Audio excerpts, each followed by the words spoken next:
Hello, good evening and welcome ladies and gentlemen, and welcome back after the mid-season break to the one and only UK Sim Racing Multiclass League Season 3, as sponsored by Virtual Racing School and brought to you on the premier sim racing platform available only on PC, known as iRacing. That's right ladies and gentlemen, we've had a week's break for what has been the run into May 2025, but we are back to kick off the second half of the season, and with 5 rounds lying in wait, we kick off with round 5 of 9 here at the Italian circuit, the classic old school Italian tempo speed that is the Monza Grand Prix circuit. Located in the Lombardy region of the country, this 3.6 mile circuit is arguably one of the oldest in the world in terms of permanent road racing circuits, and indeed I believe the third oldest in the world, albeit debatable by historical standards. But either way, debating the history, one thing that has made historical sense throughout is that this is a true old school racing circuit. With its extended straights, its tight chicanes, and also a couple of gentle sweepers and medium speed corners, is the circuit is all about stop-start racing action from lights out to checker flag,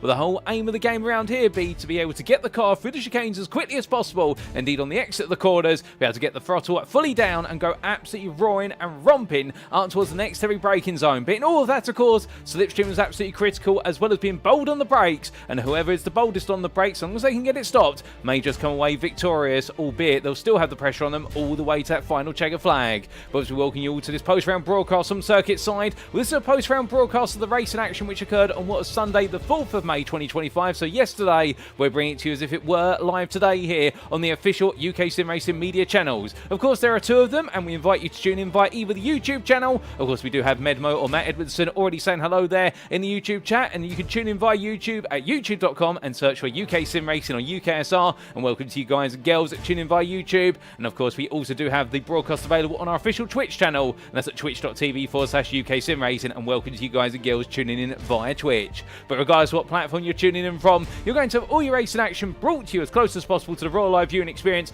by myself in the quarantine booth. And allow me to introduce myself.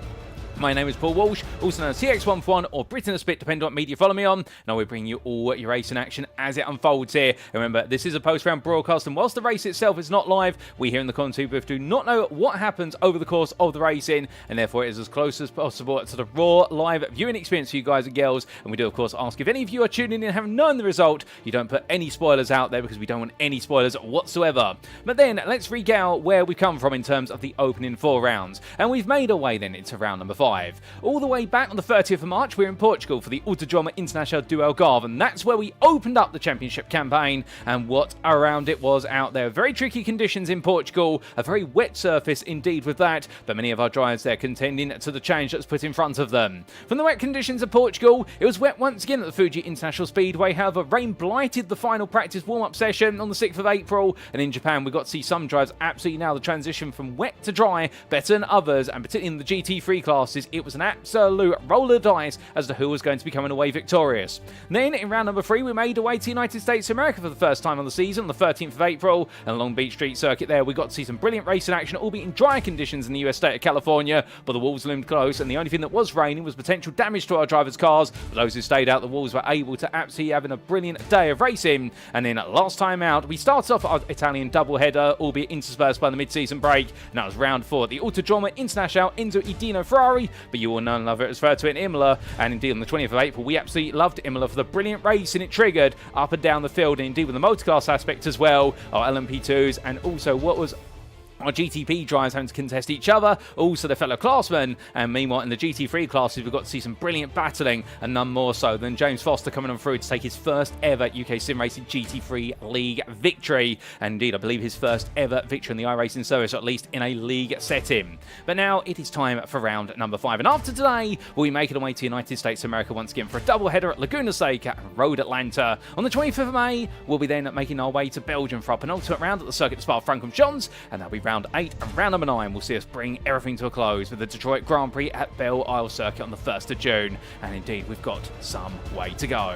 But here to the present then, we are at the Autodromo International Monza. The Grand Prix layout will play host our drivers. 11 corners, many of them will be household names and memorable to you, but let's just recap them as we do see this track image provided to us by iRacing.com, and thank you to iRacing not just for their fantastic simulator, but of course with it the fantastic track maps, and this circuit which is all about flat out racing all the way from the start to the end. end. As the drivers will make the way down the start-finish straight, they'll find themselves very quickly concertinaing in towards Prima Variante, or the Retifilio chicane at turns 1 and 2, and then it's a quick blast on the throttle once again as they'll make the way for the long right-hander of Curva Bazzano, or Curva Grande as it's also known, and up towards the Seconda Variante, or the second chicane, and that is going to be the Regia chicane at turns 4 and 5. A much more natural flow coming out of turns 4 and 5 compared to turns 1 and 2, and with that flow we have a short run then towards the two Lesmos, of Lesmo at 1 at turn number 6, and Lesmo 2 at turn number 7, and many of our drivers need to be wary of the fact that Lesmo number 2 does have that absolutely high raised apex curve which can eject drivers out onto the gravel. But avoiding the gravel, they'll make the way down the Curva del Sergio Straight, or the Sergio Straight as it's also known, and as they make the way under the old oval bridge, they'll then head in towards the Ascari chicane at turns 8, 9 and 10.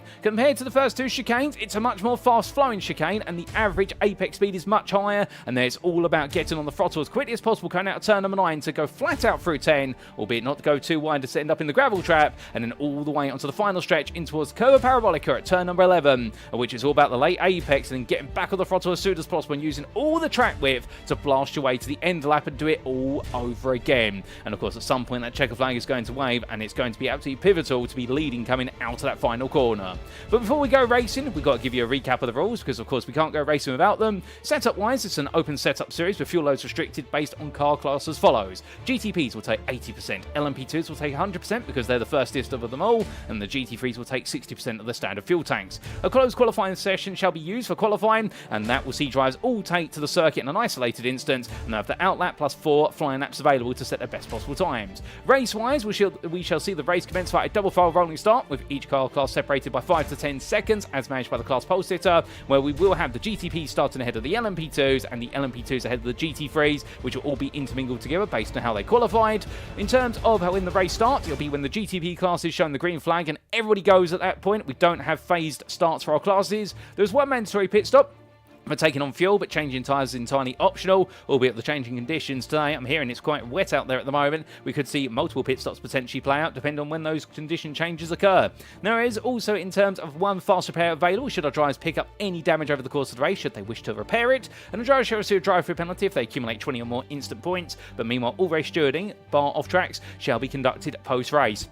That's a quick overview then of the rules, and of course we do have the return of our virtual racing school subscription giveaways, and for this round, because we've been running one each and every round so far over the course of the season, well, thank you to our title sponsor for virtual racing school, also known as VRS. We'll be giving away some more competitive subscriptions to our competitors and you, our viewers, today. And for this round we'll be giving away one 3-month subscription from a raffle draw of the drivers in the GT3 Pro class who finish this round. We'll be giving away a 2-month subscription out of a raffle draw from any drivers who finish this round in the GTP, LMP2 and GT3 AM classes, and we'll be giving away a 1-month subscription as a raffle draw to any YouTube viewers who type VRS in chat. Now we should point out we haven't started that giveaway yet in the YouTube chat, so don't be too quick on the trigger finger with regards to typing those 3 golden letters of Victor Romeo Sierra, but we are going to do in what will be, I can see John Williams already slightly ahead of the curve. Well, hold your horses, John, not quite yet, and well, in 3, 2, 1, and we have opened up what is that giveaway now, and with that feel free to type in VRS, ladies and gentlemen, to be entered into that draw. It's on YouTube only, so if you are tuning in via Twitch, you won't be eligible, but you can always hop, skip and jump over to the YouTube channel and back, of course, in order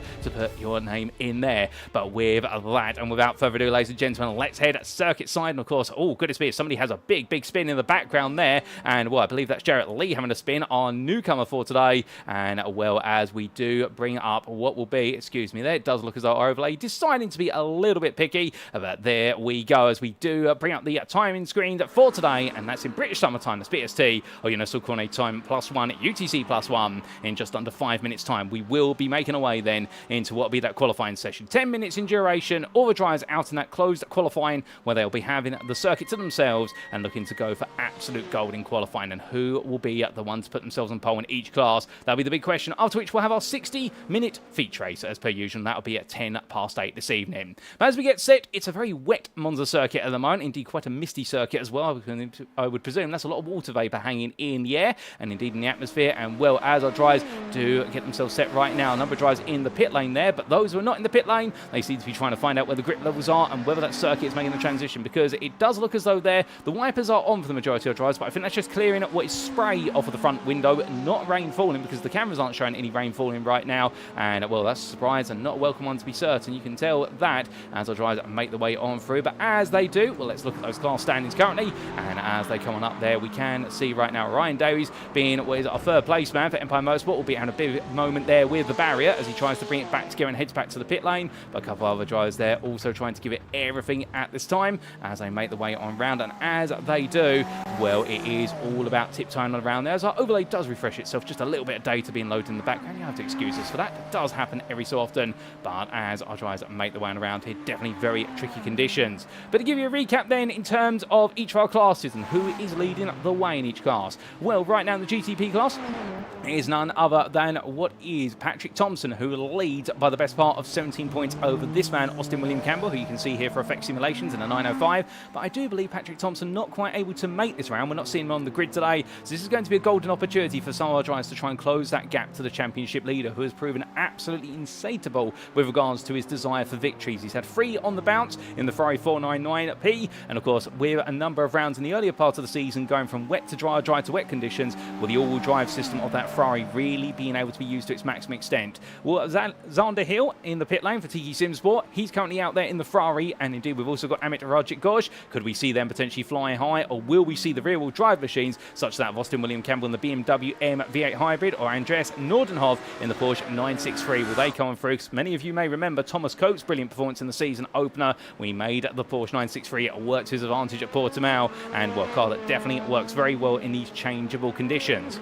Meanwhile, in what is the LMP2 class, well, 8 points is the advantage with which this man, James Ibram, makes his way into this round. And remember, there are 2 drop scores over the course of the season, and these points advantages are with consideration to well those drop scores so far. And James Ibram really being the man to beat currently after that brilliantly managed drive to victory at the Imola circuit, albeit it does seem as though we've got a very hungry pack of LMP2 drivers in pursuit. Øystein Herfjord being one of them, Helder Gonçalves being another as he's made his way into the pit lane. And the key point being here is we can't quite get you a close up. There is Helder Gonçalves' car, and well, many of these LMP2 drivers yet to truly hit the stride, and Gonçalves being one of them, and therefore will James Ibram be able to starve them of success once again and make it another victory?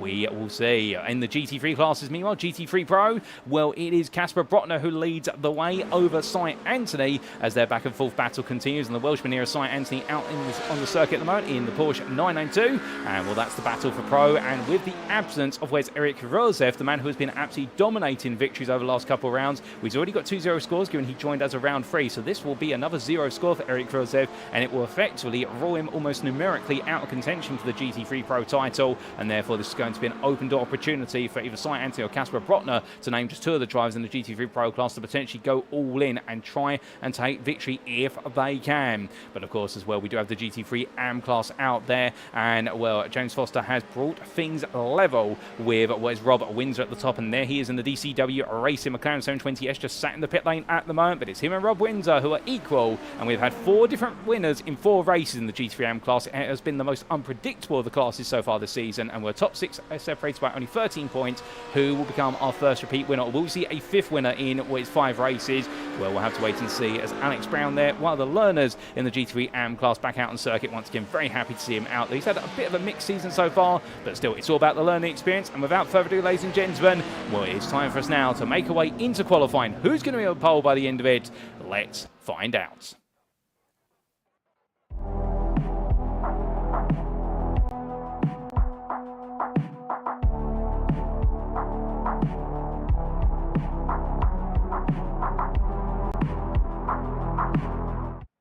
And as we do briefly step away there for qualifying, before we do return, just to make sure that the potential glitch we sometimes see with these post-round broadcasts, where the qualifying results suddenly flash up on screen and we can do nothing about it other than be appalled at a set of spoilers, well, we managed to get away from that. So thank you for bearing with us with regards to that Be Right Back screen. But qualifying is go, go, go. And well, there's Sean Cranley Swash, one of the many drivers out there in the GT3s, all right now trying to find a bit of visibility out there, at least our cameramen and women trying to find a bit of visibility as that Ford Mustang GT3 powers its way through the opening 2 corners. Now, it is a wet circuit, but it is a drying circuit at that. That is going to make this qualifying session very interesting indeed. in the fact that we are going to be seeing effectively what will be a qualifying session where it's all going to be about trying to get the maximum out of what will most likely be the wet tyre, and I believe all the drivers on the wet tyre at the moment. But then conversely, what will potentially happen in the race, because it does look as though the forecast right now is there's no more rain expected, just clouds and low track temperatures. Well, as our drivers make the way around, we will see that circuit dry up, and as it dries up, anybody who starts on the wet tyre will most likely have to go to the dry tyre. They may have the pace advantage initially, but that pace advantage will be at some point subverted in the favour of the dry tyre.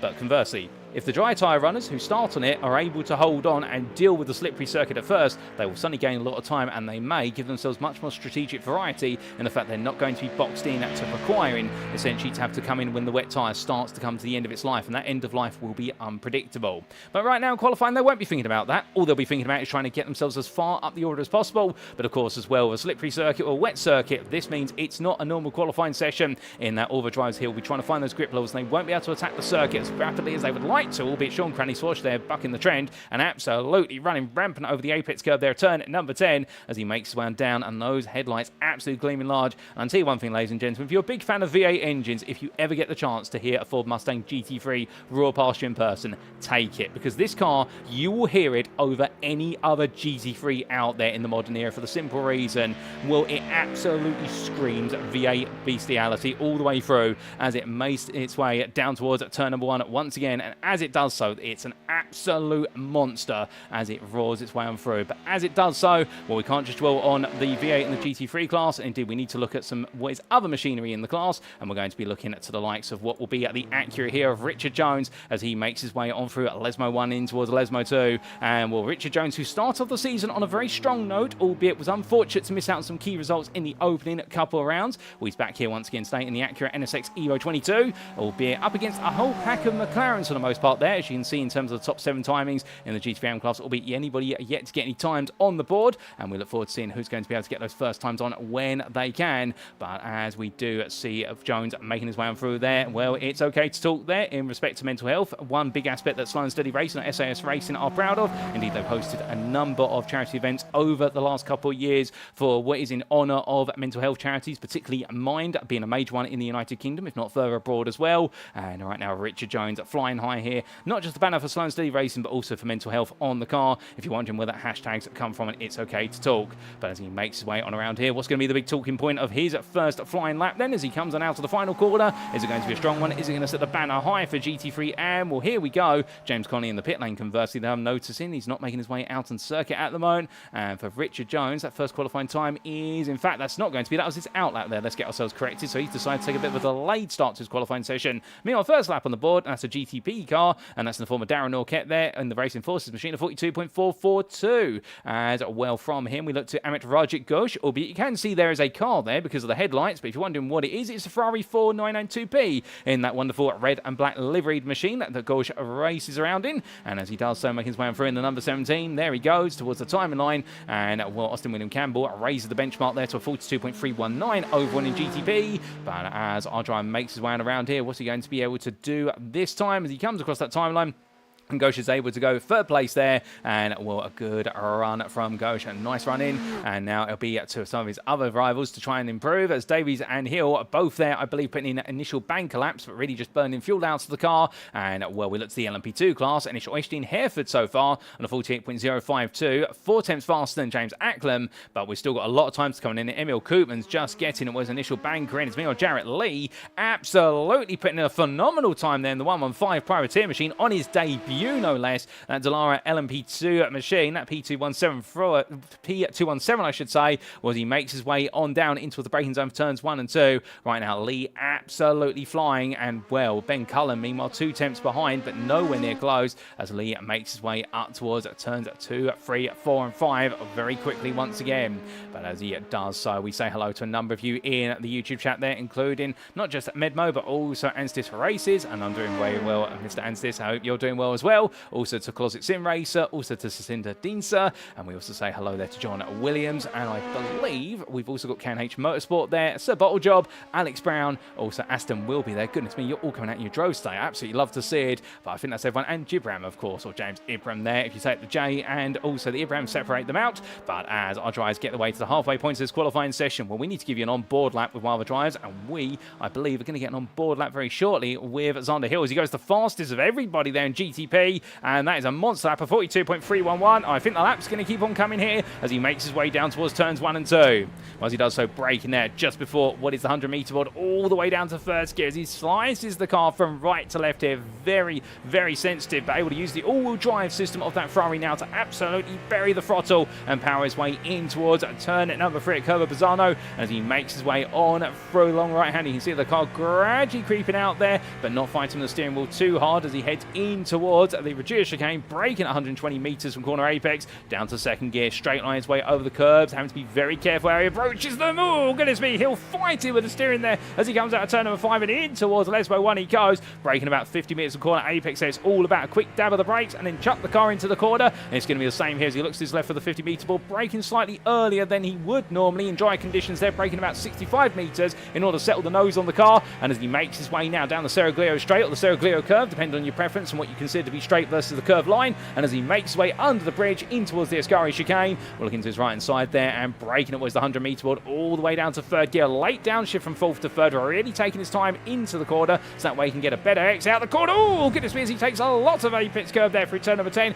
and you can see that unsettled the car, and we're in dry conditions, it wouldn't be a problem, but in wet conditions, we'll have to use the electronics of the Ferrari to compensate, plus also snatching the steering wheel as it was trying to come loose, and out onto the brakes here in towards always Parabolica curve, goes quite aggressive on entry there, I think worried about a little bit of water on that outside line, but Hill absolutely nails the exit here. What's it going to be for what will be his second flying lap that he's going to commit to? He's already on with his third flying lap effectively, and Hill improves to 41.415, but Austin William Campbell, meanwhile, has raised the banner to a 40.646 in that BMW, and the Effect Simulations driver here is here to say, yes, you can have your all-wheel drive antics, but one thing I've got, meanwhile, is the ability to get even more out of this BMW as he makes his way on around, and as he does so, with John Williams right now looking to improve. He's currently the lowest placed of what is our GTP drivers and trying to find a bit more time out there. Ryan Davies in second at 40.998, so everybody trying to find time as much as they possibly can. John Williams goes fourth on a 41.955. We've still got 2 minutes left in this qualifying session. And as they make the way on through, well, we do now look to the LMP2 class, which is very close. And right now, all of our LMP2 drivers making the way onto their final laps. Well, this man's not, he's about to go onto his final lap, but he's also on a flyer. And that is none other than Ben Cullen as he makes his way on around. What's it going to be here for the Effect Simulations driver as he heads towards the timeline? He's currently in fourth place. He snatches provisional pole in LMP2 of 45.803. And what a lap that is. And I'm presuming it's valid. Of course, we can't know if laps have been validated due to track limit infringements until when we go to the grid. But if so, Ben Cullen putting it on pole by 1.25 seconds. My good lord, where's the response going to be from his rivals? That's the big question. And will can Jarrett Lee find a way to usurp him, given the fact he's been the second fastest? Well, whilst all that's happening, we do look to Satinder Dinsa as he makes his way down the back straight, and this is going to be his penultimate flying lap, but it will be his final flying lap. He won't get another in. There's not enough time, because we should remind you, when we do get to the 10-minute clock, and once we do hit 10 minutes on that clock, the qualifying session immediately ends, and if you are on a lap, it doesn't count anymore. So you've got to get it done within the 10 minutes. And well, for our GT3 drivers, definitely a challenging qualifying session as Nordenhoff moves to P4 in the GTB class. Dinsa, meanwhile, moves into second in GT3 AM. Matt Edmondson, meanwhile, strikes high with a 55.486. And Matt Edmondson in the McLaren, he parks up and says, I've done my job here. I don't need to do it anymore. And Edmondson doing it over 2 laps. Well, that's a statement indeed. That is the proverbial microphone drop if you could do it in what is a McLaren 720S. But as Dinsa makes his way on around here, well, now he'll know that the best he'll get is second in GT3 AM if he's aware of it. Meanwhile, what else is happening in GT3 Pro? Well, intriguingly, the pros are struggling in this qualifying session. Cy Anthony, the current pro pole sitter of 55.769, I promise you, ladies and gentlemen, our overlay's not upside down in terms of GT3 AM and GT3 Pro are not incorrectly categorized. We are seeing the GT3 AM drivers here put on an absolute stellar performance. This is going to be the first time this season where we're going to see the GT3 overall pole potentially go to an AM driver. And well, as James Ibram, meanwhile, shatters the skies there in the LMP2 class for 45.776, only 300ths faster than Ben Cullen. The clock strikes 10 minutes. That's complete, ladies and gentlemen. And well, without further ado, let's make our way to the grid then and see how they all line up for our one and only race for today. And as they make their way to the grid, this is how our drivers line up here for round number 5 of the UK Sim Racing Multiclass League Season 3, sponsored by VRS, brought to you at Monza on iRacing. And as we can see, Xander Hill taking pole position in the end on a 40.541 for TT Sim Sport. He was able to strike back right at the death of the session ahead of Austin William Campbell, with the Effect Simulations Club Sport driver taking second place and only a tenth between the two of them. What a qualifying battle between them. Ryan Davis will start his day third for Empire Motorsport, and he'll be joined on the second row of the grid by Andreas Nordenhoff, has one of his best performances in qualifying, fourth place there for the Olympus esports driver. On row number 3, it's going to be the combination of Darren Orkett for Racing Forces, and he'll be in the company of what is John Williams for Effect Simulations. And then, as we have a very misty view there in the background, indeed, I can promise you we haven't just put the grey colour palette out there. We're not going for a 50 Shades of Grey vibe today. Well, John Williams will start in 6th, and he'll be behind him, it'll be the final driver in our GTP class, and that'll be Amit Rajit Ghosh, who the privateer starting in 7th place. And then, following up on what will be row number 4, but he'll be separated from the GTPs, will be your LMP2 pole sitter, and that is James Ibram, who carries on his championship charge there for Effect Simulations Club Sport. He'll be joined on what is the LMP2 grid by, on row number 5, completing the top 10, Ben Cullen for Effect Simulations, and Effect Simulations Carbon's Øystein Herfjord. They're in 3 sister teams. They're all battling for the championship, and indeed they'll be working together but working against each other at the same time. Then on row number 6, in 11th place, it'll be Emil Koopmans for Effect Simulations Club Sport, ahead of Tom Farr for DDK Racing Team. And many of you will remember the charge of Tom Farr, what was the Imola circuit, much like Helder Gonçalves, both drivers having a nightmare day at Imola. And, well, Jarrett Lee there on his debut. He looked strong in qualifying, but he'll be starting in 13th when all is said and done, the privateer. He's in the company of James Acklam, who starts 14th. And then we'll see Helder Gonçalves start last of our LMP2 drivers there. Excluding Simon Bamber, will be starting much further down the order, but will be promoted into the back end of the LMP2 class. But the Tractix Racing driver will start in 15th place. Matt Edmondson lines up as confirmed then. Congratulations to Matt Edmondson for being the first AM overall GT3 pole sitter for this season for UK Sim Racing Button. He starts 16th ahead of the GT3 Pro pair of Kasper Brøckner for Old Dudes in Cars, who will be your GT3 Pro pole sitter in the Ford Mustang, and Christian Maltrek there in the Porsche 992 joins him alongside. Completing the top 20 is John Davis for the Wrong Stuff and Richard Jones for Slow and Steady Racing, and then behind them on row number 11 is Sean Cranny-Swash for Antsy Sports and Jack Barker for Made for Racing. Expect a good battle between those two. They're definitely going to be very close on pace. We'll then see Darren Sharples for Old Dudes in Cars starting 23rd ahead of James Foster for DCW Racing, the championship leader, join versus Rob Windsor, and behind there will be Satinder Deanser for TT Sim Sport and Alex Brown for Slow and Steady Racing. A good qualifying performance for the number 25 driver. Then we'll see Simon Bambu in no time set for the LMP2 class, 27th for Effect Simulations Carbon, ahead of Cy Anthony for Dragon Razor, struggling qualifying session there for the 27th driver. And then on row number 15, it's Simon Hartley for Team DWR and Sim Coach Setups, ahead of James Connolly for UK Sim Racing Button, and that will be your 30-car grid, ladies and gentlemen, as they all line up here for Monza. Should I say line up, or in fact, it does look as though they're getting ready to go already. And well, as they do so, we are not too far away from going green flag racing here, as it is going to be Austin William Campbell who takes us to the green on that front row of the grid. And in fact, with well, goodness me, that's a big moment there. Xander Hill not making it to the grid, having to start from the pit lane due to a technical issue from what I'm hearing. I was going to say it's not Austin William Campbell who should be starting this race on pole, but it is now. And well, can he break away from Ryan Davies? We're about to find out, ladies and gentlemen, as they head towards the start finish straight.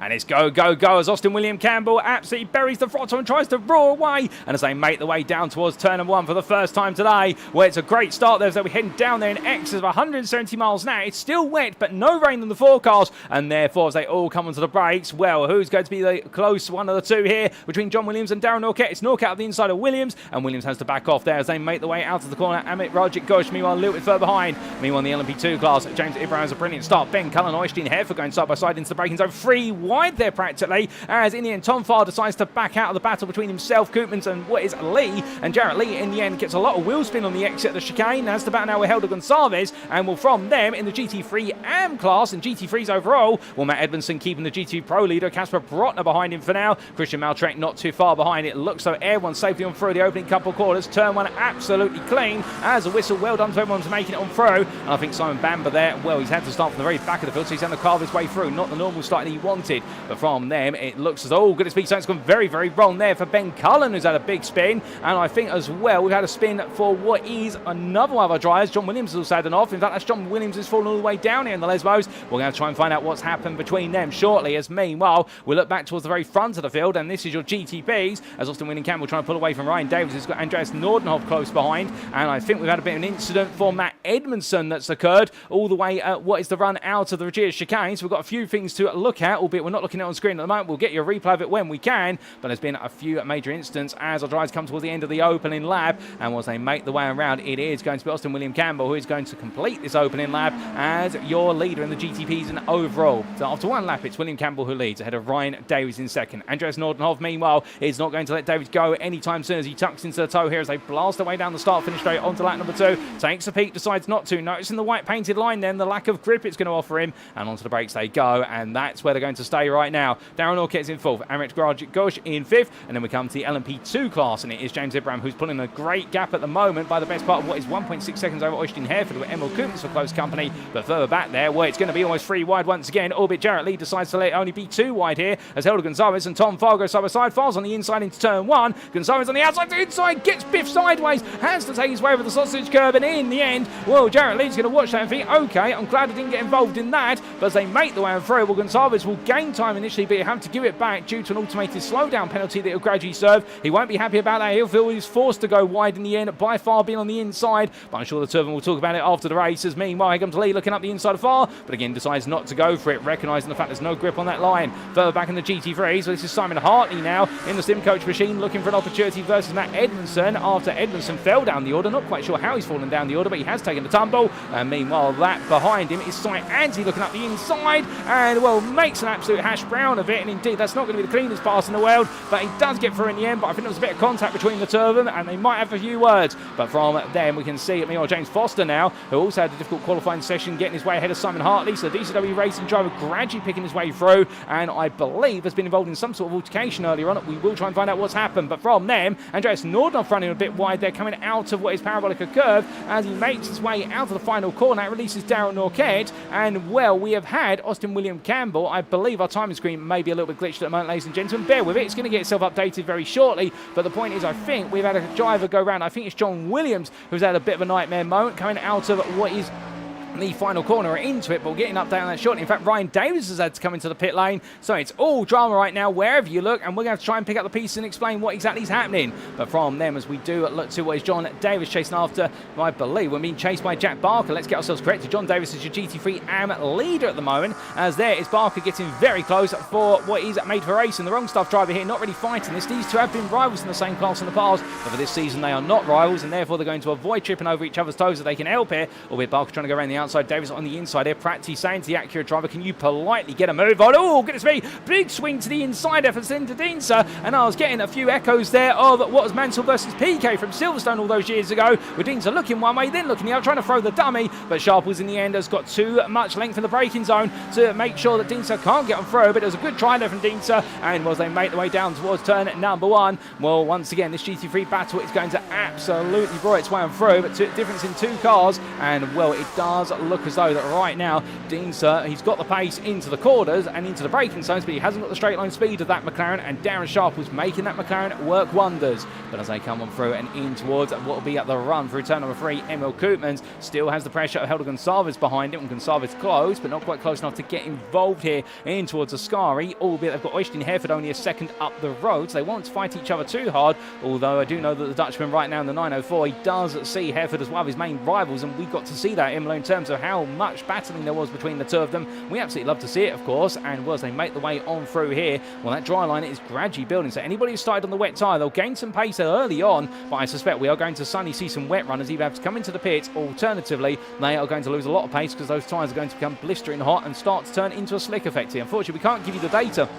on screen, ladies and gentlemen, to show you who's on the wet versus the dry tyre, but still we'll try and predict it as it comes on about, as Emil Koopman's here still under pressure. Gonzalez now looking to the outside. Koopman's going to defend to the inside here, makes it a very tight line, wary of the white painted strip, and Gonzalez just goes around the outside there, goes a little bit deep, doesn't take an excursion to the sausage curb this time, unlike the previous experience in this battle with Farr, and as they make the way out turn number 2, it's a lovely move from Gonzalez, moves him up the order, but it does cost the pair of them a second to what is Øystein Herfjord, and Herfjord is able to now pour a little bit of daylight between himself and the rest of his rivals. But as they head up towards what will be the Regia chicane, will we see a counter-attack here? Well, the answer is going to be yes, no, maybe. In fact, the answer is no, because in the end, Koopmans is too far back to be able to make the move, albeit Gonzalez there absolutely hopping his way over what is the apex curb at turn number 5, and well, as he tries to make the jump there, he lands successfully. As meanwhile, speaking of battles that landed successfully on our screens, this is going to be the fight between Sean Cranny Swash on the left of your pitch, and now the right to the inside of turn 1, as he blitzes his way in the Mustang past the Porsche Christian Maltrek, but Maltrek there, I think in the number 4, respecting the fact that these two,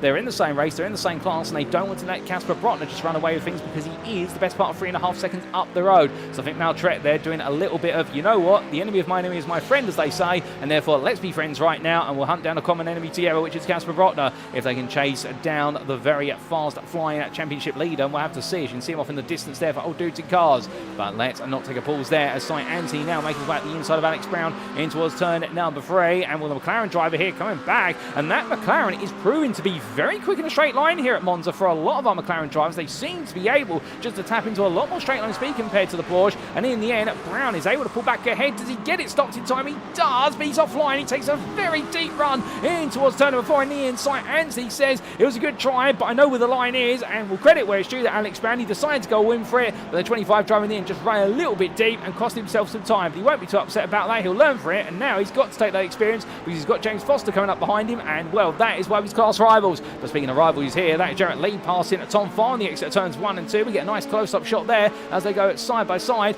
and as they make the way up towards what will be at turn number 3, some information in the YouTube chat, and appreciate it, gentlemen, which is with regards to the fact that most, if not all, of our GT3s have started on the dry tyre. Some have started on wet, and also in GTP everyone on the dries as well, and LMP2 dries all on the dries. So most of the field deciding to invest in the dry tyre straight from the start of the race. A wise decision, because you can see the spray coming off the back of the cars. It was quite noticeable in qualifying. It's now minimal almost in terms of this race, and we are only the best part of what is 5 laps in terms of we're on lap number 5 right now, and we'll be on that lap. We do see there Darren Norquette, your GTP second place driver. Well, Austin William Campbell has decided to check out already with a 3.3 second gap. But the point being here is that Andreas Nordenov is not giving him any time to breathe as they start to come up behind the GT3s for the first time in this race. And now we trigger the multi-class racing aspect here as they make their way down the start finish straight, and as they do, well, it's going to pit your way past the GT3s, or they're going to race offline to do so. That's always a hairy, scary moment as they head onto the brakes, and in the end, Nordenhoff there stays with a very tight line, just about get it stopped in time.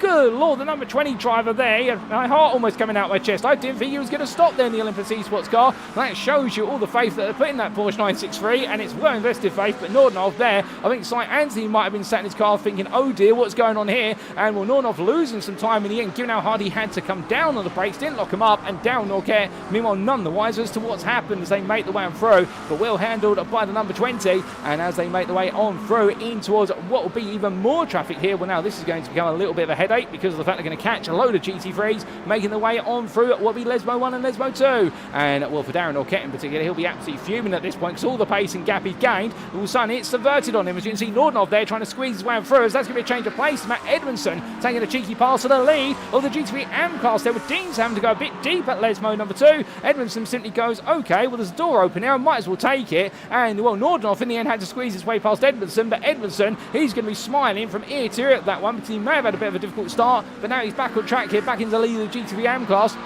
as they make the way out of what is turn number 10. But as they do, James Foster, meanwhile, trying to look for an opportunity here. McLaren and McLaren action as they make the way through turn number 10. Foster running a little bit wide there for DCW Racing, following in the footsteps of Brown. You can understand it. I think Foster feels as though with the GTPs coming up, he does want to get involved with them. Or he's going to look to the inside here. Can he go all in on the brakes? Brown's going to try and beat him to the braking zone here. Foster goes all in. It's going to be up the inside. Does he get it stopped in time? And yes, he does in the number 84. It's a smooth move. And as they make the way out the corner, they're going to have there what is, I believe, John Williams in the Cadillac making its way on past, and they'll know that the V-Series machine is coming on through. They'll hear it before they see it, and as they make the way down towards the start-finish line, A nice move there from James Foster. Brown tried to beat him on the brakes, but in the end Foster just had the confidence, and with the GTP traffic coming on through as well, that really sealed the deal. Now Foster back up to 4th in the GTP AM class as they head in towards turns 1 and 2. Well, from them, looking back to Matt Edmondson, well, Deans are still with him there. 7/10 is the gap, and Deans right now might just be tucking it into the turn, trying to follow that McLaren on around. And well, whilst all this is happening, we've had chop and change here in the LMP2 class. Your eyes do not deceive you.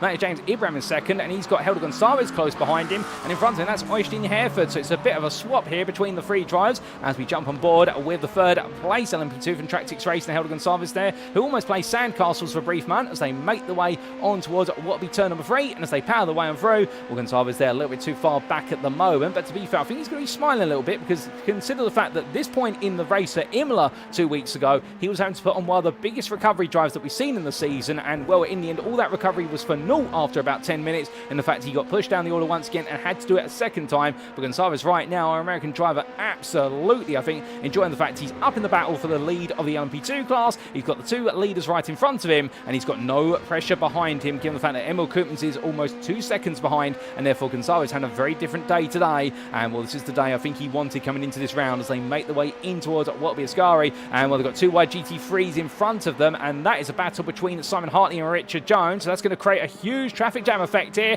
as Gonçalves decides to back off essentially, as does Ibram, and Øystein Herfjord is going to be the one to pick their way through. Gonçalves decides to tuck into the toes. Oh, goodness me, all goes wrong there. And well, it looks as though a bit of misinterpretation, as we do have multiple cars coming through, and that is going to be Gonçalves. Also, I believe James Ibram, all having bits of cars strewn everywhere. And whilst they make their way into the corners, well, Sight Anthony peels into the pits quickly. I'm not quite sure what's happened there to Sight Anthony, but running out wide, that is going to be the car of, not quite sure whose car that is running wide. I believe that is the car of Xander Hill that's got itself back into the race, only to end up in the gravel very quickly after the technical issue stopped him from getting to the grid. But absolutely disastrous there as they make the way down. And well, Simon Hartley, meanwhile, in all of this, I think he'll be glad that it was Richard Jones who acted as the rear gunner from that instant. But I think there's just a bit of misinterpretation from Ibram as to which way Jones was going to go in his battle with Hartley. And in the end, it all came together way too quickly. Helder Gonçalves managed to survive all that, but James Ibram, that is a huge dent in his run in this race. And I can tell you right now, given the fact that he's come off of what's been some sensational results, Ibram's now going to need a miracle to get himself back in this race, because he currently is in the pits having the car repaired, and with all the pieces that came flying off the car, I wouldn't be surprised they've got enough to build 2 LMP2s at this point.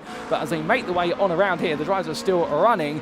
Well, everyone absolutely going all in as much as they possibly can, but that's definitely something that's shaking us up in terms of that race. And well, in terms of other races out there, John Davis, meanwhile, 3rd place GT3 Amdra, he's got James Foster coming on through here. Can Foster just simply get it done down Seraglio? I think the answer is going to be yes, as they make the way through, and Davis having a very good run there of a Lesmo 2, but I think also respecting the fact that Foster's a bit faster at this point in the race, and therefore deciding not to fight it too hard. Foster does get ahead, and it's a standard move around the outside, but the wrong stuff driver doing plenty right here. He won't be too dismayed at this, because he can follow Foster through, as that is a very sideways LMP2 in the foreground, and that is Jarrett Lee, and who's gone with him? Well, in fact, that wasn't Jarrett Lee who got it wrong first. I think that's Emil Koopmans who had a big slide coming out of the first part of Ascari, and look at this. Now Jones and Hartley are going to come onto the back of an LMP2 that's recovering, so it's pretty much deja vu, albeit with the Uno reverse card played here, in terms of the fact the roles have been reversed, and Koopmans is struggling. Xander Hill makes his way through, and I think Hill at this point is thinking, I'm not having more flashbacks in front of my eyes. Jarrett Lee's going up the inside of Hartley, can't find his way past Jones. It's absolute pandemonium here. It seems like the run from Ascari towards Curva Parabolica right now is practically a nightmare for his GT3s and LMP2s, and it's showing, because so far we've had 2 major incidents in 2 laps, and well, multiple drivers had to go into the pit lane. Tom Farr as well has had to come into the pit lane. I'm not sure if he was caught up in the incident with Ibram. Something tells me he may have been, as Ibram's leaving the pit lane right now,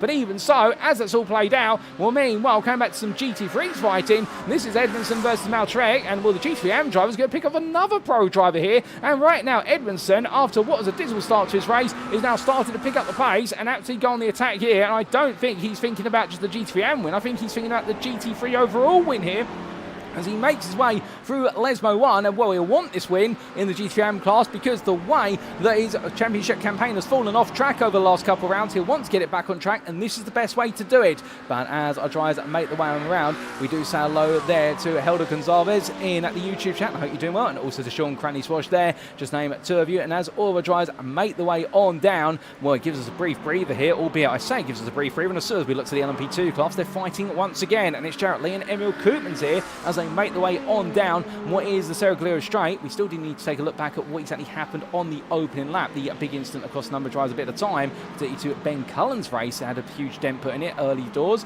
but as we do see Jarrett Lee making his way on through the corners there, well, they're going to go round the outside. That's very brave from Lee to go around the outside of Alex Brown. Meanwhile, Emil Koopman's backing off there. Well, two different levels of confidence definitely shown, and Koopman's not having the confidence that Lee has, and well, that confidence being well placed by Lee in the end. As meanwhile, well, we saw Christian Maltret being passed by Matt Edmondson. Here comes Satinder Dienzer, and I think Dienser's trying to prove the point around whatever Matt can do, I can do as well. And well, good luck to the course driver here, trying to buck the trend of the McLaren's being absolutely monstrous down these straights. And well, Dienzer gets ahead initially, but is he going to be ahead at the braking zone? Yes, he is, as Hill makes his way on down into the braking zone as well. And Hill there just picking his way on past with Ben Cullen, albeit the GTP driver still trying to gain what his class places, but he's got a long way to go before he gets to Amit Rajic Ghosh, and that gap right now standing, unfortunately for him, at the best part was 32 seconds, albeit he's going to dig his head in, and for Tiki Simsport, he's going to do everything he can, where he can, in order to make progress. Because one thing I can tell you about Hill is the fact that even if he has a nightmare day, which he's had today after putting it on pole, only to see that pole position disappear out of his hands,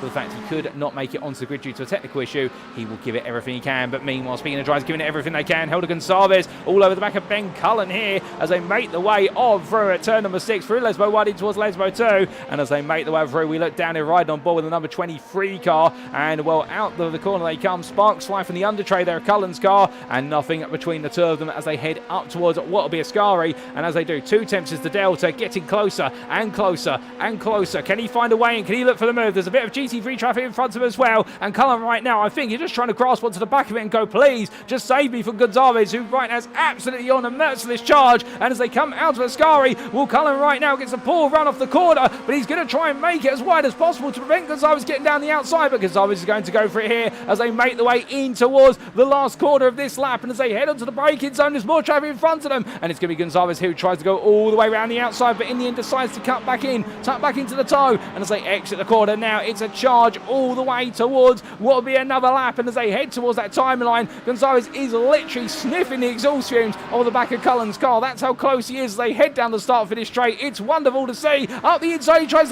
to buy himself some breathing room here, but the circuit will taper as they head towards the grass, and in the end, Cullen says to Gonçalves, well, yes, you can go to the inside, but he goes straight on. Cullen decides he's not got enough to stop the car, and in the end, rolls forward. That's going to cost him time. He will have to give the time up that he's gained as a result of that, and he could be giving the place up to Gonçalves here, albeit I think he's going to try and make it all the way through the second chicane before he does serve that automated slowdown penalty, but Gonçalves will not be too happy about the fact that he almost had what was Cullen on the ropes, but in the end, Cullen's giving himself some breathing room as they head in towards turns 4 and 5, but it's absolutely fair in these conditions. They'd rather go straight on rather than lock up the brakes, and they'll hit the sausage curbs as well, do damage to the suspension, so it's not going to be that easy, and Gonçalves immediately goes back on the attack here as Cullen right now tries to hold the 23 behind. Herfjord, meanwhile, has already gained 4 seconds as a result of this battle in the lead of the MP2 class.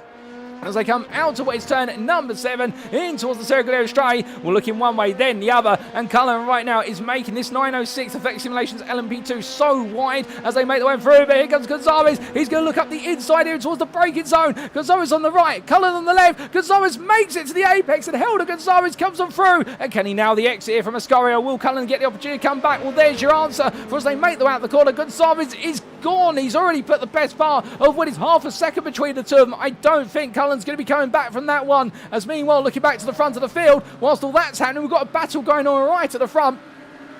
And it's Austin William Campbell, Darren Orkett and Andreas Nordenhoff. Yes, that's right, 3 GTPs separated by 7 tenths of a second between all 3 of them as they make the way past GT3 traffic and into the braking zone they go here for what is turns 8 through to 10 as they roar the way through the Ascari chicane. And right now, Austin William Campbell, despite in the end opening up such a lead at the start of the race, well, Darren Orkett and Andreas Nordenhoff have come back at him, and here comes Nordenhoff looking around the outside. I think Orkett at this point is saying, please, come on, Andreas, don't fight me right now. He's right there in front. We could go hunting him.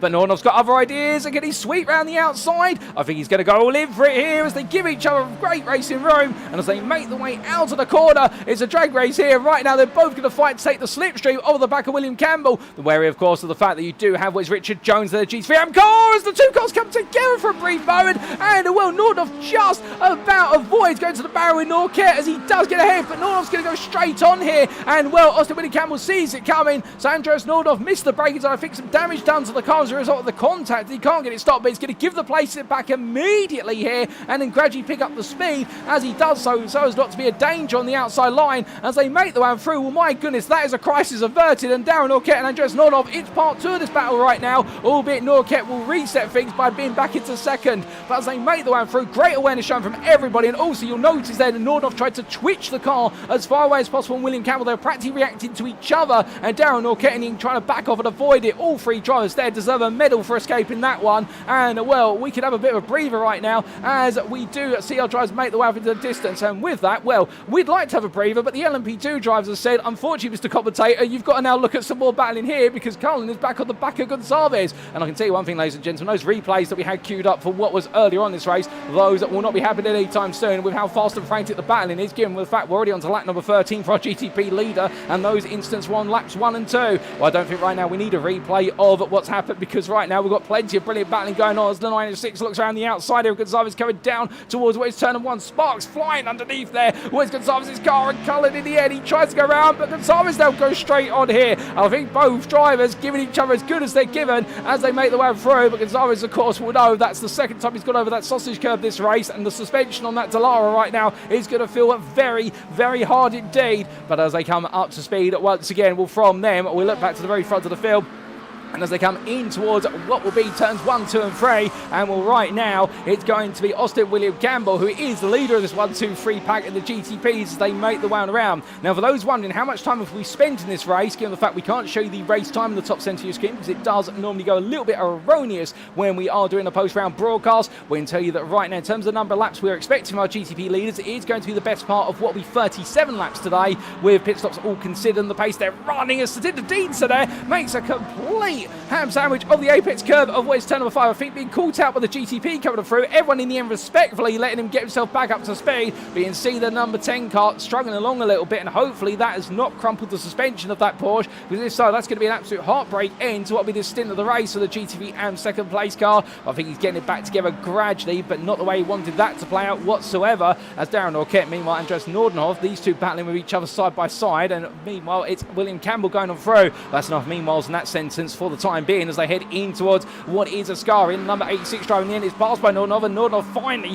finds his way through into second place. And I think at this point it's as much Norquette saying, look, I don't want to fight this anymore, as it is about what is fighting for second place, because they're so aware of the fact that William Campbell's now got 2 seconds over the pair of them. Well, they've been able to agree on something in the end, which is they don't want to fight each other, albeit the fighting's been absolutely superb. But I think both drivers there deciding, okay, let's set our differences for now. We can always pick things up where we left off later on in this race. And well, I'll tell you one thing, ladies and gentlemen, there's going to be sparks towards the end of the race if the fighting's like that all the way to the checkered flag. But from them, we look to Helder Gonçalves here, back fighting with Jarrett Lee. And I think Gonçalves has had a bit of an instant, because that's dropped him quite a way off the back of what is Ben Cullen. Cullen's a bit further up the road with Ryan Davies between the two of them as they make the way up between where it's some GT3 traffic, and that is the leader of the GT3 Pro class, so Kasper Brøckner in the Ford Mustang GT3, the GT3 Pro driver, making his way on around there, being passed by Gonçalves and then Jarrett Lee. But right now, no treading over each other's toes there, and well, that causes the drivers to space out a little bit, as from them we do look down to what is Christian Maltrek in the GT3 Pro Porsche 992, the number 4,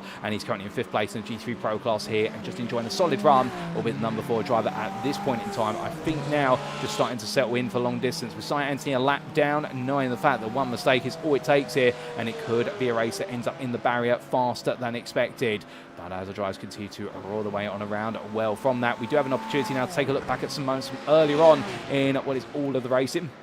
And well, as soon as I say that, in fact, we do have a change of position. That's James Ibram up the inside of Jack Barker, and Jack Barker giving the space there to the LMP2 driver, trying to get his way back through. Remembering that Ibram has been in the pit lane once already for a major repair work on the car, and it was an absolutely huge shunt that we did have happen. But in terms of some incidents that happened earlier on in the day, well, some of you may be asking, what exactly happened to Matt Edmondson on the opening lap? Well, here is the replay, ladies and gentlemen, to explain what exactly happened to Matt Edmondson at the time, as we do look to him there in the lead of what is the GT3 AM class, but his story much earlier on was a bit different, and this is what happened to Matt Edmondson on the opening lap.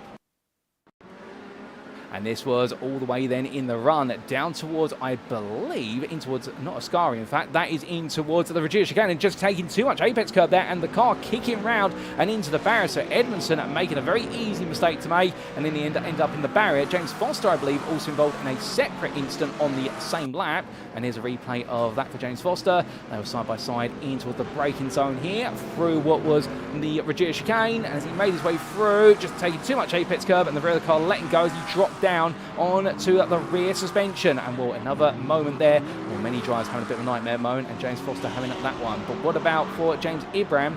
Well, there was an incident earlier on, but we had a much bigger incident happen a bit later on, and this was the Emil Koopmans Jarrett Lee incident on lap number 8.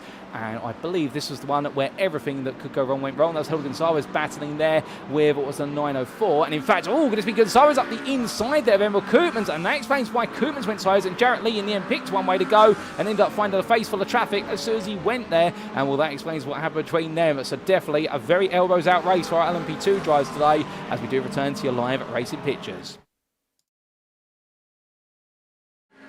And as we do, ladies and gentlemen, those are 3 of the big incidents that happened in the early stages of the race. But we are now back to your live racing action here. And well, as we do, we are coming to the end of lap number 16 here for Austin William Campbell, your GTP leader by 2.2 seconds over Andreas Nordenhoff, with Darren Norquette and John Williams completing the top 4 of the GTPs. They make their way towards the timeline. And credit where it's due to the Cadillac driver, John Williams, in that V-Series GTP, and the fact that he has made up a lot of time they lost in the early stages of the race, having started from towards the back of the GTP class, and more on and upwards recovery there as he makes his way on around. But as he does so, makes his way on down in towards the braking zone, and towards what is turn number 1 in the LMP2 class. Meanwhile, well, the story is that Øystein Herfjord right now is in an absolutely huge lead of 17.5 seconds over Ben Cullen. And well, credit where it's due to Øystein Herfjord in the fact he wasn't leading this all the way from the start. Indeed, he got quite caught up in the early battles, but he's been able to get his rivals to fight each other more and more, and that is why that gap has opened up so much. And it's really now the fight for who wants to be second and the one to chase after Herfjord.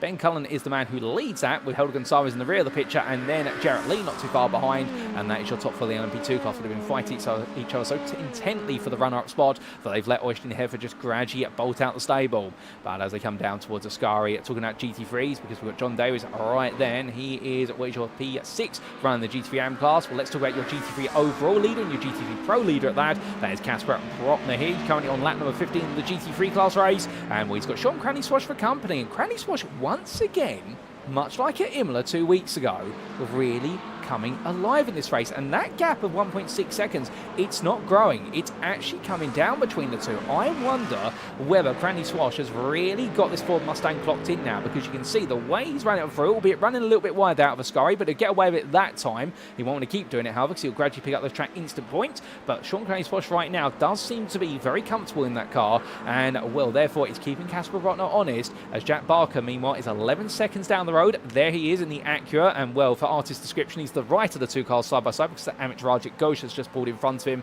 your GTP Ferrari that's running 5th place in the GTP class. But right now Jack Barker is your 3rd place GTP Pro driver, with then Darren Sharples a further what is 14 seconds behind, and the two of them separated by your GT3 AM leader, the 176 of Matt Edmondson here, who is flying quite high as he makes his way on around in the 176 McLaren. And well, he really has been not just the fastest GT3 AM driver, but one of the fastest GT3s as a whole, and having started on the overall GT3 pole, and early incidents we saw in the replays only moments ago, but right now making amends for that and currently running 4th of the GT3s as an entirety, with Darren Sharples right behind him. 2nd place in the GT3 AM class is the Tinder Dienzer, the Tiki Simsport driver here, 9.1 seconds off of Edmondson, but putting in some good laps is the Porsche 992 driver, and really right now one of a limited number of cars in the GT3 AM class that's not a McLaren, and really trying to put the German mark right up there and doing a fantastic job of doing so. But the fastest of our GT3 AM drivers at this point in the race, James Foster, currently 3rd in the GT3 AM class, had an instant as we saw in the replay on the opening lap, put him all the way down the order, but right now trying to carve his way back through. Remember, coming into this round, joint championship leader with Rob Windsor. Rob Windsor not on the grid today, and therefore Foster looking to try and get as many points out this one and extend his advantage.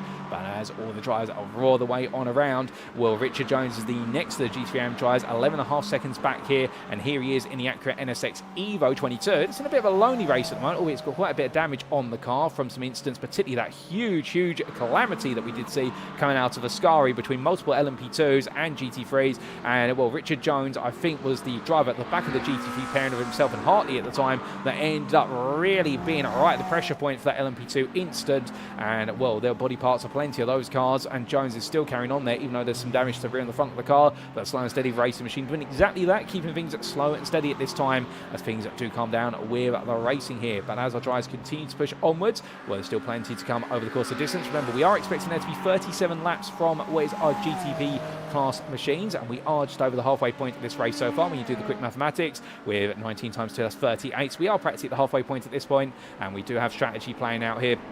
Well, the circuit is continuing to dry, and you can see that dry line, albeit the mistiness, the conditions and the water vapour in the air, plus also the lack of ambient lighting, not really helping the cause. But right now we can promise you, ladies and gents, this circuit is getting drier, and those vapour trails out the back of the cars, they are getting smaller and smaller, and that is only going to assist with regards to finding those grip levels. But as the drivers continue to push on, and we do say hello there in the Twitch chat to what is Suicidal Sloth 87, saying LMP2 second and third seem to be fighting hard, most definitely.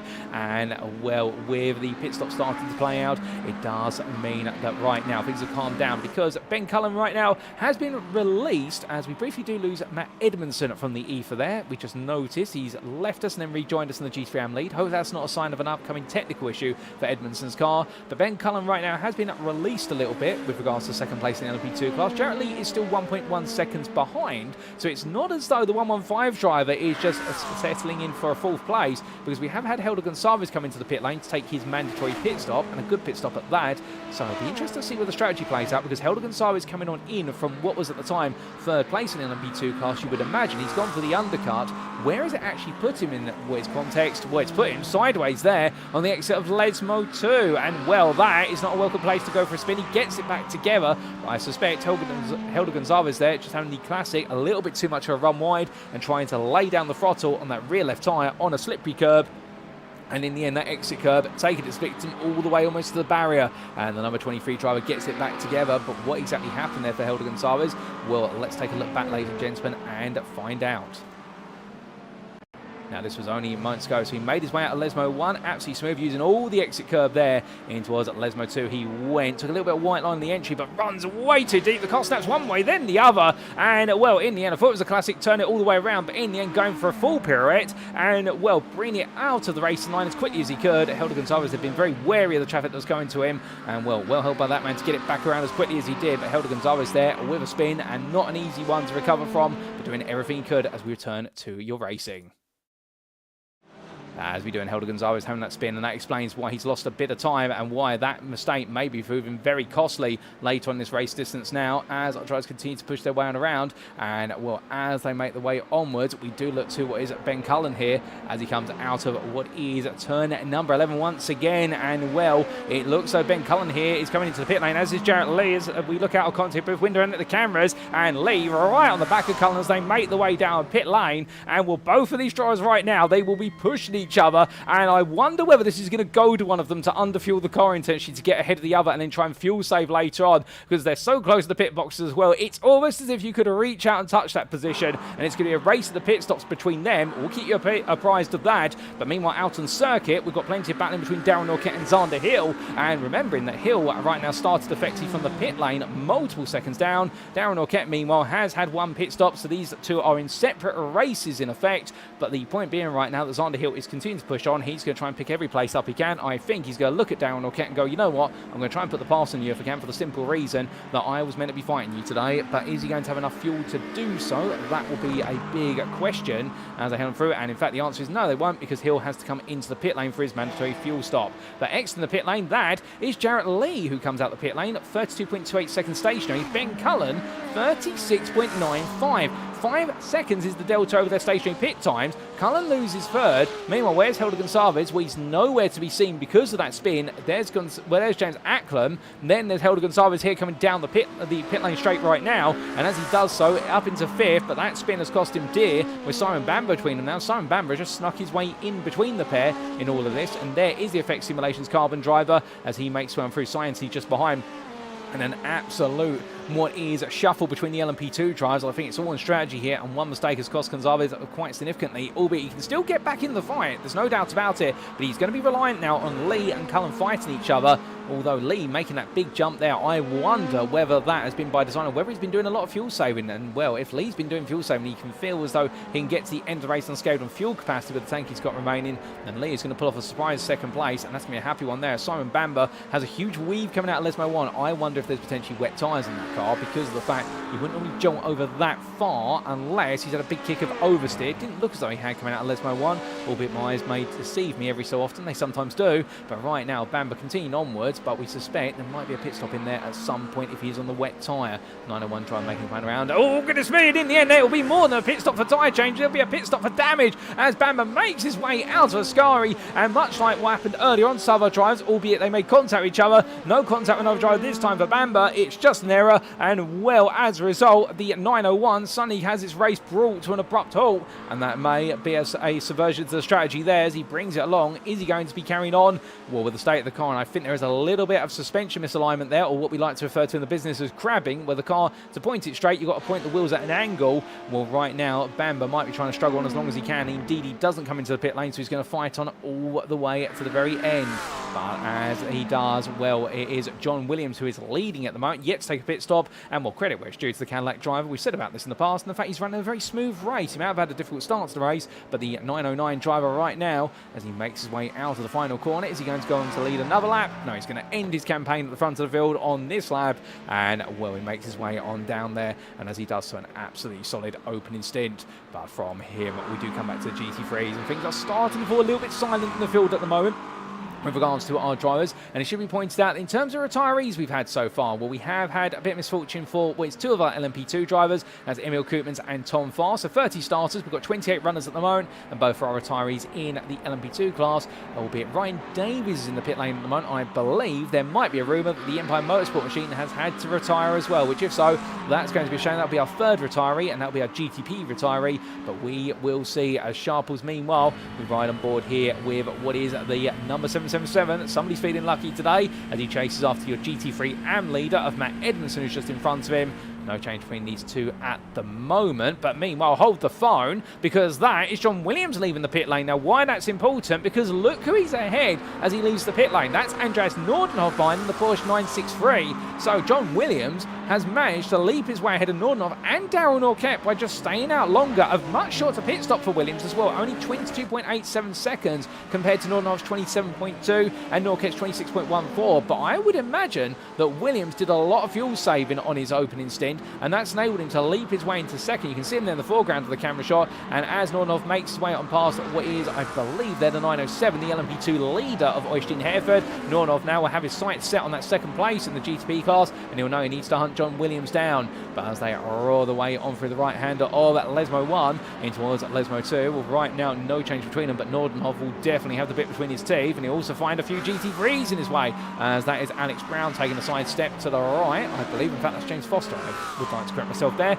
as he makes one through, and Foster being very cognizant in what is, in fact, that's number 46. That's James Connolly. We'll get it right the third time of asking, but James Connolly seeing the writing on the wall there, the GTP coming on through, and deciding he didn't want to be in the way, and Connolly being a lap down the rest of the GT3 field as is. He's well out there at the moment to pick up the point and carry on into the next round. But Williams is being closed up by Nordenhoff, and Nordenhoff is coming through very quickly indeed, as he does find there what is a bit of a too wide moment, and that is Darren Sharples still trying to pick his way past Matt Edmondson, and Nordenhoff now is probably thinking to himself, great, I've got to try and get past this. Well, he will, but it's not going to help him. It's only going to hinder him coming out of Parabolica Curve, in the fact that Williams was able to clear it and get the throttle down. Nordenhoff had to be a little bit calmer on the throttle, but as they head down behind, you can see that Edmondson's still ahead of Sharples, and well, the only thing I can imagine here, all the GT3 tries, indeed every car here will be running less rear wing compared to most circuits, given how long the straights are. But as he goes very deep there, we'll hold the fort and set up, because right now that is an easy way to set up a move for your rival, but Sharples struggles in the end, trying to go around the outside, and Edmondson makes it as wide as possible as Øystein Herfjord also picked his way through. But the point being, Edmondson almost going way too deep into turn 1, but in return, Sharp was going a bit deep into turn 2 on that outside line. Neither driver able to make the red filial chicane perfectly, and therefore they stay at where they are. But as they come down, the point being, it does feel as though Edmondson just running potentially a little bit less rear wing compared to everybody else, albeit they would have added some rear wing on potentially for the conditions out there. But Edmondson right now being very bold and just carrying on the speed as much as he can. But as he does come through at Wiz at Lesmo 1, we come back to Williams versus Nordenhoff. And well, if Williams has been told over the radio right now that you're currently running second, John, keep it up because you've leapt up 2 places, I think he's going to be saying to what is his crew chief, can you say that again please? I didn't quite hear you. And he'll be reminded that right now he's running for the runner-up spot, and his teammate leading, Austin William Campbell. It could be a 1-2 on the card here for Effect Simulations, their GTP class, and we haven't seen that this season, albeit Nordenhoff right now will look to try and spoil the party, albeit he's 2 seconds back, not close enough at this time. And just in front of him there is the 3rd place GT3 PRO Acura of Jack Barker, and well, John Williams has the traffic fall practically perfectly for him again, because he can come out the corner, build up the speed, gain a little bit of a tow that gives him 1 to 2 miles an hour more, and then he can absolutely roll his way down. And Williams putting in the fastest lap of the GTPs on this second stint at 35.264. Yes, he's pulling, and he's pulling quickly to break away from Nordenhoff, and Nordenhoff meanwhile just watching distance. And Olympus Esports driver still trying to stay in the hunt, but with 12 laps to go after this one, as we do see Nordenhoff there, well, he's had to take a bit of a rallycross line. Another car has to snake its way through Rettifilio, not the right way, and in the end most likely having a bit of a tank slapper coming out of the second part of the chicane. But Nordenhoff trying to get it back together. I mean, show how hard he's pushing, but right now that gap goes up to 3.2 seconds as a result of the off track, and therefore Williams will feel as though all he's got to do is not make a mistake at this point. But from them, we now come to what is Alex Brown, who chases after Cy Anthony, and these 2 GT3 drivers there. It's Cy Anthony in front in the Porsche 992, but Brown looking to the right of him from behind there, looks one way then the other. And I think Alex Brown at this point trying to put a move here on one of the championship contenders in the GT3 Pro class, and Cy Anthony has had a bit of a quiet race as well. Alex Brown here, all part of a learning experience here, and indeed one of our up-and-coming stars on the GT3 grid, and the fact this is his first league in the sim racing world as he makes his way down towards turn number 1, absolutely enjoying the run so far, and well, learning from all the drivers up and down. A very welcoming community, no doubt about it, around him there, pointing out tips and offering him time where they can to help him get up to speed. And none more so than Richard Jones, his teammate for Slow and Steady Racing, as he follows Cy Anthony. Of course, if you're Alex Brown at this point, the one great thing when you're running behind a GT Pro driver, albeit Anthony might not be having the happiest days, you can learn little bits in terms of lines, braking zones, and you can just observe where you're perhaps doing things not the way you should be doing them. But as he makes way on through, Cy Anthony pulling the way down, a much better exit out of the rest of the chicane, but our McLaren driver still trying to keep him honest as much as he possibly can. Coming up towards turns 4 and 5 then, well, the GT3s are quite separated out. In fact, all the battling has died down a little bit since what was the opener. Oh, goodness me, that's Cy Anthony taking a trip to play sandcastles on the exit of the Regina chicane, albeit very damp sandcastles of that, but the number 27 driver gets it back together. But that looks to be a Porsche 992 that has not had a happy day. In fact, that front bumper looks to be lifted up on the front of the car. I wonder if there's been a bit of a shunt to a barrier or to another car at some point, because it does not look happy, the Dragon Razio car. And right now, I can imagine for Cy Anthony, he'll be used to the wet. Indeed, we'll get used to it in the United Kingdom, but none more so than the Welshman. But I can imagine as he makes his way on down right now from the Welsh climate to the Monza climate right now, he'll be hoping that it won't be raining in a week's time as he makes his way up towards Ascari. But as he hopes for better conditions, well, right now Austin William Campbell, well, he'll be very happy in the fact he's still got the best part of what is a 3-second advantage over John Williams, albeit as they make the way up towards what will be Ascari. The only problem is John Williams is closing quickly, and he is bringing Andreas Nordenhoff with him, where Nordenhoff does not have a lap that's blighted by an error. And the reason I say that is because last lap, William Campbell 36.0, Williams at 35.8, Nordenhoff meanwhile 37.91, but we'll have to see what the lap times look like next time around, because if they are closing, we could see a battle for the GTP win between 2 teammates right at the end of the distance as they come on through. So as William Campbell makes his way around this time in the BMW that sings the song, and as he roars his way on down there in the LMDH machine, his time is going to be a 36.52. John Williams, meanwhile, a 35.661. Andreas Nordenhoff, meanwhile, a 35.8. Well, there could have been some prevailing traffic, but I wonder where William Campbell is either saving some fuel, or alternatively just trying to take it easy in the car at the moment. And Williams and Nordenhoff are both pushing hard, understandably, to chase each other or break away from each other, but also they will gradually get onto the back of William Campbell, and there could be some fireworks there. In the LMP2 class, Øystein Herfjord still leading the way. That gap hasn't really increased since the pit stop, and in fact, Jarrett Lee has brought that gap down a little bit. It was 19 seconds when the pit stops played out, but Herfjord has let the gap drop to 18.8. Now it's fact that up to 18.9 as I talk about it, and it looks so here. Whatever Herfjord can do, Lee is trying to match it, but Lee making his way on down and well just carrying on as much as possible.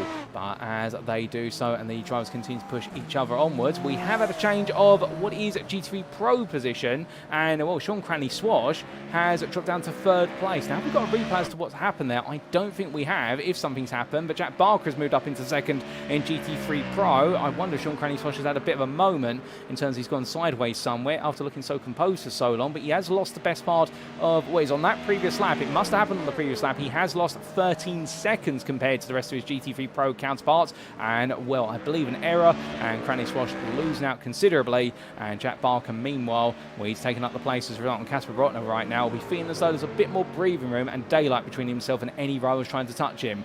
But as he makes his way on through, we will try and get you a replay of the error from Sean Cranley Swash, because we have just had it confirmed there was a bit of a moment if we can, but it may be that we may not be able to, ladies and gentlemen.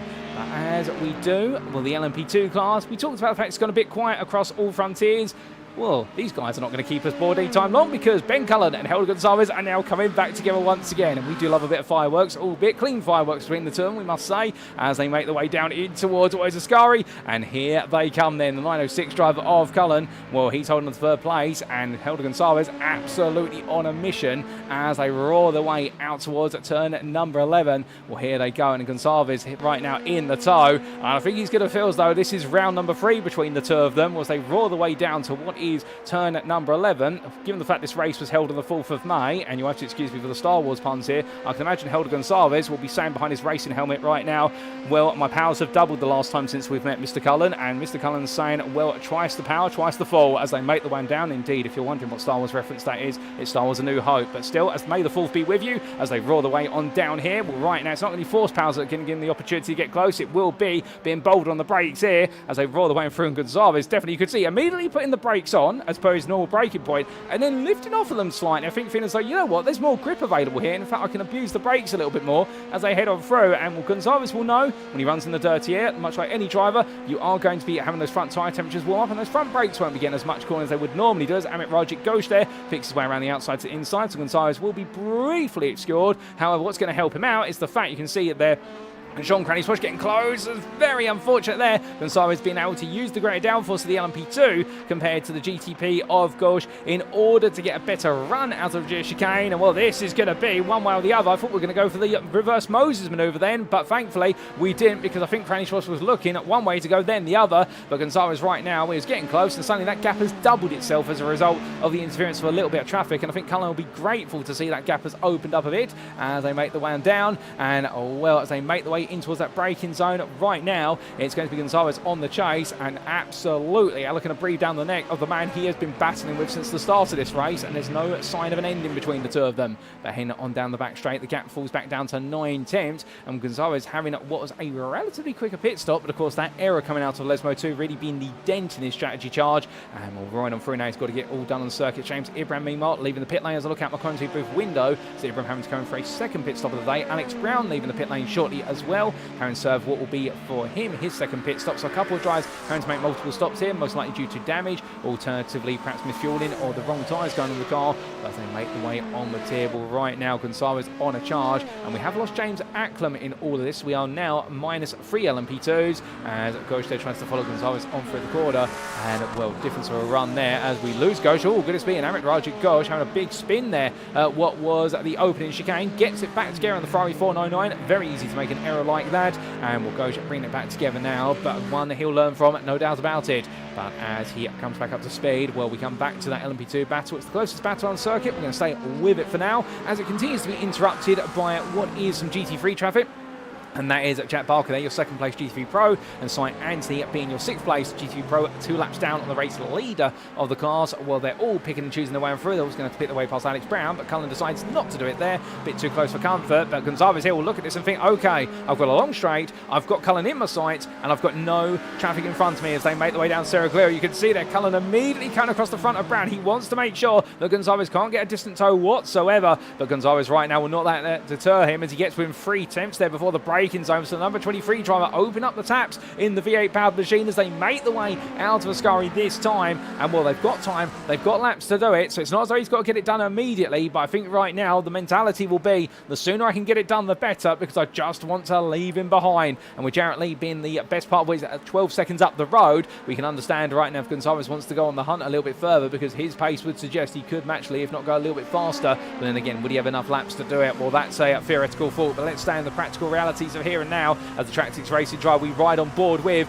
continues to go on a mission to hunt, and will be the battle of the American and the Briton as they come on down. Gonzalez right in the toe. Does he pull out? Yes, he does. He's going to go all on the brakes here in towards turns 1 and 2. They'll touch paint as they come through the right into left, and Cullen's still there. He's not going to disappear, and Gonzalez goes a little bit wide there, but now builds up momentum. Meanwhile, going on around the outside, and that'll be Zander Hill, the 5th place GTP. It's a brief interlude there as he says, looking good, chaps, and now as he makes way on, it's going to be an absolute battle once again between these two as they roar the way out towards turns 4 and 5. And well, as they do, can Gonzalez look for the move this time? No, he can't. He's going to have to wait there as they head onto the brakes and making the way left into right. It's going to be a hop over the curve, and you can see, look at the confidence that Gonzalez has, absolutely attacking those curves compared to Cullen, who's taking a much more restrained, just briefly tapping them. And I wonder there whether Cullen's potentially worried about just overdriving the car, whereas Gonzalez is having to go absolutely on the attack. And as they roar the way out of the corner, well, right now Gonzalez with 2 tenths, they're coming out of the corner. There was his bogey corner earlier on, but it's not getting in his head, and right now all he wants to do is get into Cullen's head here as he's all over the back of the effect simulations machine, pulls the inside into Ascari, to where they come onto the brakes then, as they do, gets ahead, a brief run between the two of them, but it's an absolutely huge charge up the inside, and Helder Gonzalez will take 3rd place over Ben Cullen there. It looked about as fair as it was going to get, and will Ben Cullen, meanwhile, will now tuck in and try to come back, but I think Cullen's not got a response to that right now. We'll have to wait and see, but Gonzalez there making it happen, and up into 3rd place in LMP2 class. Absolutely a lovely move there, it must be said, and fair respect and defensive driving from Ben Cullen, and the fact he was going to make it difficult, but he also realised when Gonzalez was just overbearing on him and letting it go at the close. But from them, meanwhile, we do look to what is your GT3 Pro leader of Kasper Brøckner, who sets was the fastest lap of the GT3 Pro class there for the time being, a 48.3, or at least the fastest lap of his race. And well, right now Brøckner is absolutely looking to seal the deal here on what will be his return to the top step, and he hasn't had that for a couple of rounds given what has been at the intervention of that Audi R8 Evo 2 LMS from Erik Røseth. But with Røseth not here today, Kasper Brøckner really has had an open door policy, and with the error of Sean Cranley Swash as well, the old dudes in cars Mustang has been the Mustang that has stood the test of time. Well, we're singing his praises now, but we're not going to sing them too high given there's still time to go, and you never know what can happen until the checker flag is met. But as all drivers continue to push on, well, Matt Edmondson, we briefly lose him and see him rematerialise for the ether, continues to have some slight technical issues there. Hopefully they're not going to be too serious before the race is all said and done. He is leading GT3 AM by 14 seconds over Satinder Dienser, who does need a little bit of praise here in the fact he's put in a solid performance. But the problem is now all that solidarity he's had over the race distance has been caught up to by another GT3 AM driver, and there it is in the rear of your picture. That is James Foster in the DCW racing machine, and as they make the way out to turns 2 and 3, well, Dienser right now in number 10 looking to try and keep his head down as much as possible, and it really does seem at the moment it is Foster who is the faster of the two drivers. The last couple of laps Foster has been faster by 3 to 4 tenths on average a lap, and was they make the way out of the Virginia chicane, Foster's there, but the thing is Foster can catch him, but is he going to have the confidence to pass through? As you can see, this circuit is dry now. There is no spray coming off the back of these cars, or at least no visible spray, as off camera we have had a pass from Amit Rajik Ghosh on Zander Hill for 5th place in GTP. We'll try and get a replay of that when we can. I believe there was a little bit of an altercation for Hill as a result of that, the pass, and we'll find out about that as Andreas Nordenhoff's had a bit of a moment as well. And in fact, can we get a quick replay of that? I think we might be able to, as we do see Foster coming down into the braking zone here for Ascari. Is he going to get close enough to look for the move? Not currently, as he comes on through at what is turns 9 and into 10. Well, in fact, backing off a little bit there, intriguingly. I think just running slightly wider turn on apex, so the car going very slowly on what will be the right of your picture. Is that Nordenhoff struggling? Yes, it is. Nordenhoff's just had to tow to the pits. So Andreas Nordenhoff's race to finish on the podium at GTP has come to an end. And well, we're going to have to get the inside scoop as to what happened there shortly. But right now, Foster not close enough to get involved with Dienser, so therefore that is going to give us a bit of breathing room here to find out what exactly has happened to Andreas Nordenhoff. And here, ladies and gentlemen, is the replay. Now this was only moments ago for Andreas Nordenhoff, making his way for Ascari, misses the apex of turn 10, goes out to the curb, and in the end, the car just slides loose there, absolutely attacking it, and well, the number 20 try, oh goodness me, it's Darren Orkett had to go one way, not the other, and I can imagine there was some water absolutely congregated on what was the apex curb of turn number 10, or the exit curb I should say, let's get our terminology correct, and that's the water that escorted him to the barrier, and unfortunately for Andreas Nordenhoff, was running an absolutely fantastic race, but it's all gone wrong as we return to your live racing. As we do come back, we come back to the battle between Foster and Dienster as it heads all the way towards what will be the checker flag. We have got, in terms of our laps remaining, well, in the hour we're expecting 37 laps to be done, and our GTP leader is currently making his way out of what will be the final quarter. So we are on essentially the threshold of what will be 4 laps remaining, and for our GT3 drivers, that is going to be the best part of what will be another 8 minutes, as we see Foster getting very close down the exit of Lesbo 2, but also picking up a lot of water that's still there. It's a very risky line to run out wide coming out of these quarters and onto those exit curves, and you can see there as he makes his way down the inside line, plenty of spray going up, so there's still water there. He can't quite get the braking done, and Foster decides to tuck back in immediately, so he can get close, he can get alongside, but Dienster knows that and just simply says, well, okay, I've got the dry line, what are you going to do exactly? And as they make the way on down here, I think Foster wants to go for it, but Dienster there, designed to quote some more Star Wars, is going to look at him and go, don't try it. But as they make the way on down here, I think he might try in towards what will be the parabolic curve. No, he doesn't. And well, right now, Dienster definitely holding the high ground as they make the way on around through turn number 11. But as they roar the way on through and up towards what will be turn number 1, can Foster now go for it because it's a much drier run down the start finish straight here. And well, at this time, as we ride on board, Foster close, but 3/10 is the delta. Not close enough there as he puts the wiper on to clear the windshield as much as possible with a little bit of spray that's coming up, but Foster surely is going to have a run here. Dienster decides to take the inside line, and I think that's going to hurt his braking potential as Foster tries to go for it, but Dienster does get it stopped there. Foster cuts it back then, tucks back inside, and Dienster now very wary of where he needs to position the cars. The sun finally comes out here, and what's been a very cloudy day at Monza, and well, we still had some fantastic races as a result of it, but Foster right now trying to lift one big cloud off of this race, and that is trying to finish in second place at GT3 AM. The only problem is that Dienster is trying to make sure that doesn't happen and bring home an absolutely landmark result for Tiki Simsport, and will both teams will be absolutely glued to their monitors down the paddock. As you can see, Dienster just not having the speed coming out the corners. He's got the speed on the straights in that Porsche 992 and also in the medium speed corners, but it's in the chicanes where Foster is absolutely brutal on the brakes and is able to close up tremendously as they come out of what is Lesbo 1 in towards Lesbo 2. Also, that's happening elsewhere in terms of battles. There's nobody really getting close to each other at the moment. The battle between our GTP leaders of William Campbell and Williams, that gap has opened back up to what is 3.7 seconds, so it seems to be static. And with the incident for Andreas Nordenhoff, which was unfortunate for the Olympus eSport driver, and I see a sad face there in the YouTube chat for team principal Charles Bushell. I hope you're doing well, Charles, and unfortunate your driver having a huge moment there, but hopefully he'll be back to normal for what will be at around number 6. Well, right now we'll stay up with this battle because elsewhere LMP2 lead battle, Øystein Herfjord 19 seconds clear, and in GT3 PRO it's 19.5 seconds clear between Brøckner and Barker, with Brøckner holding on to that position. But as they come on down here once more, will Foster again looking, but he's getting very tempted. I think he's trying to egg himself up to go to that inside line. He thought about it, but snatched the car back to the racing line right at the close. But you can tell right now that McLaren driver, he wants to go for it. He feels as though that McLaren can do it, but he's just started to have a little bit of hesitation, and that's the thing right now, because he knows that if he gets it wrong, it's only going to go one of two ways. It's either going to go straight on and off into the distance, or alternatively, it's going to go straight on and hit the guy he's racing with, and neither one of those you want, particularly the second one, because then the stewards will absolutely come down, and well, they'll be putting you in your place, and they won't be happy about it, and neither will be at TE Simsport, none less so than Satinder Dienster. But I almost stumble over my words there and try to think of a way to fit a Jedi Council into that one. I'm going to put the Star Wars puns back in the box right now. Well, right now, James Foster being put back in the box here in terms of trying to look for a move. Can't find, as we see an LMP2 making its way around the outside of them. But in all of this, we've had a bit of a moment for John Williams, who's now dropped the best part of 6 seconds coming out of Parabolica Curve. I'm not quite sure what's happened there. Albeit we can see it's what is Simon Hartley flashes, right? So I wonder if the two of them have had a little bit of a misunderstanding, but penultimate lap underway, and right now for this man, Austin William Campbell, it's all going his way more and more today as he makes his way on through what will be at turn number 3 and up towards 4-5. But as he does so, and looking to Herford here, well, a bit of a lonely leader in the LMP2 class. He's been lonely for some time in this race, but to be fair, he's had to deliver the goods, and he really has. He absolutely clatters his way for Ascari, and then from him to Kasper Brøckner, well, the Ford Mustang its slowest point there coming out of turn number 2 and starting to make its way towards one of the faster points of the circuit. But right now the old Duty cars, Mustang absolutely in control here and delivering a solid race as Matt Edmondson, your GT3 AM leader, an 8.5-second gap with Sight Anthony having a big spin there.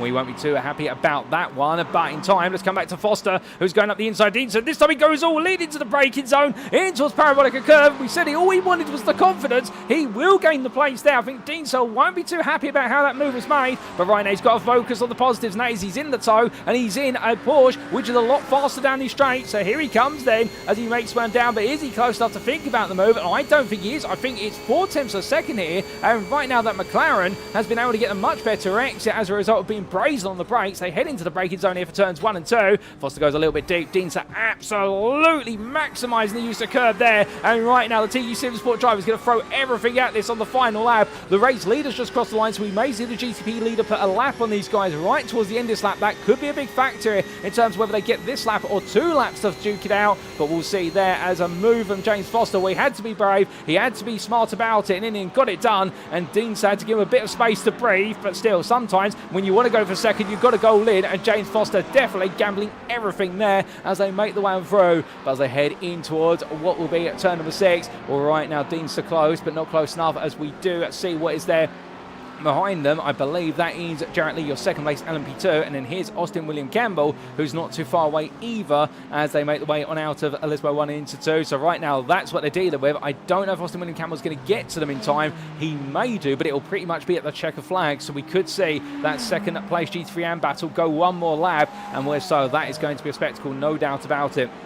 And as they make the way on around, we look back to it here as they come for Ascari, and Baldinso gradually maintaining that gap there. I thought it was creeping open, but not quite so. And there in the rear of your picture, that is the GTP leader right now. Are we going to get one more lap here, or are we going to see this battle come to a close? Well, your guess is as good as mine, ladies and gents, because they make the way in towards the final quarter. Their battle will go on, but for Austin William Campbell, it has been a victory that has eluded him for 4 rounds. But in round number 5 of the championship here at the Monza Grand Prix circuit, the checker flag will wave, and Austin William Campbell will take his first victory of the season in the GTP class, and he'll do so in time as Tinder Dienza is put a lap down at the close, but not James Foster. That's heartbreaking for Dienza, no doubt about it. Second place will go the way to John Williams in the GTP class, and an absolutely brilliant drive there for the Cadillac driver. Despite it all, Darren Orkett will finish 3rd in the GTP class, and as all drives cross line, we've just seen what is there, I believe, Helder Gonzalez come through for 3rd place in LMP2. We haven't had any of our other class winners come through quite just yet. They will come through in due course,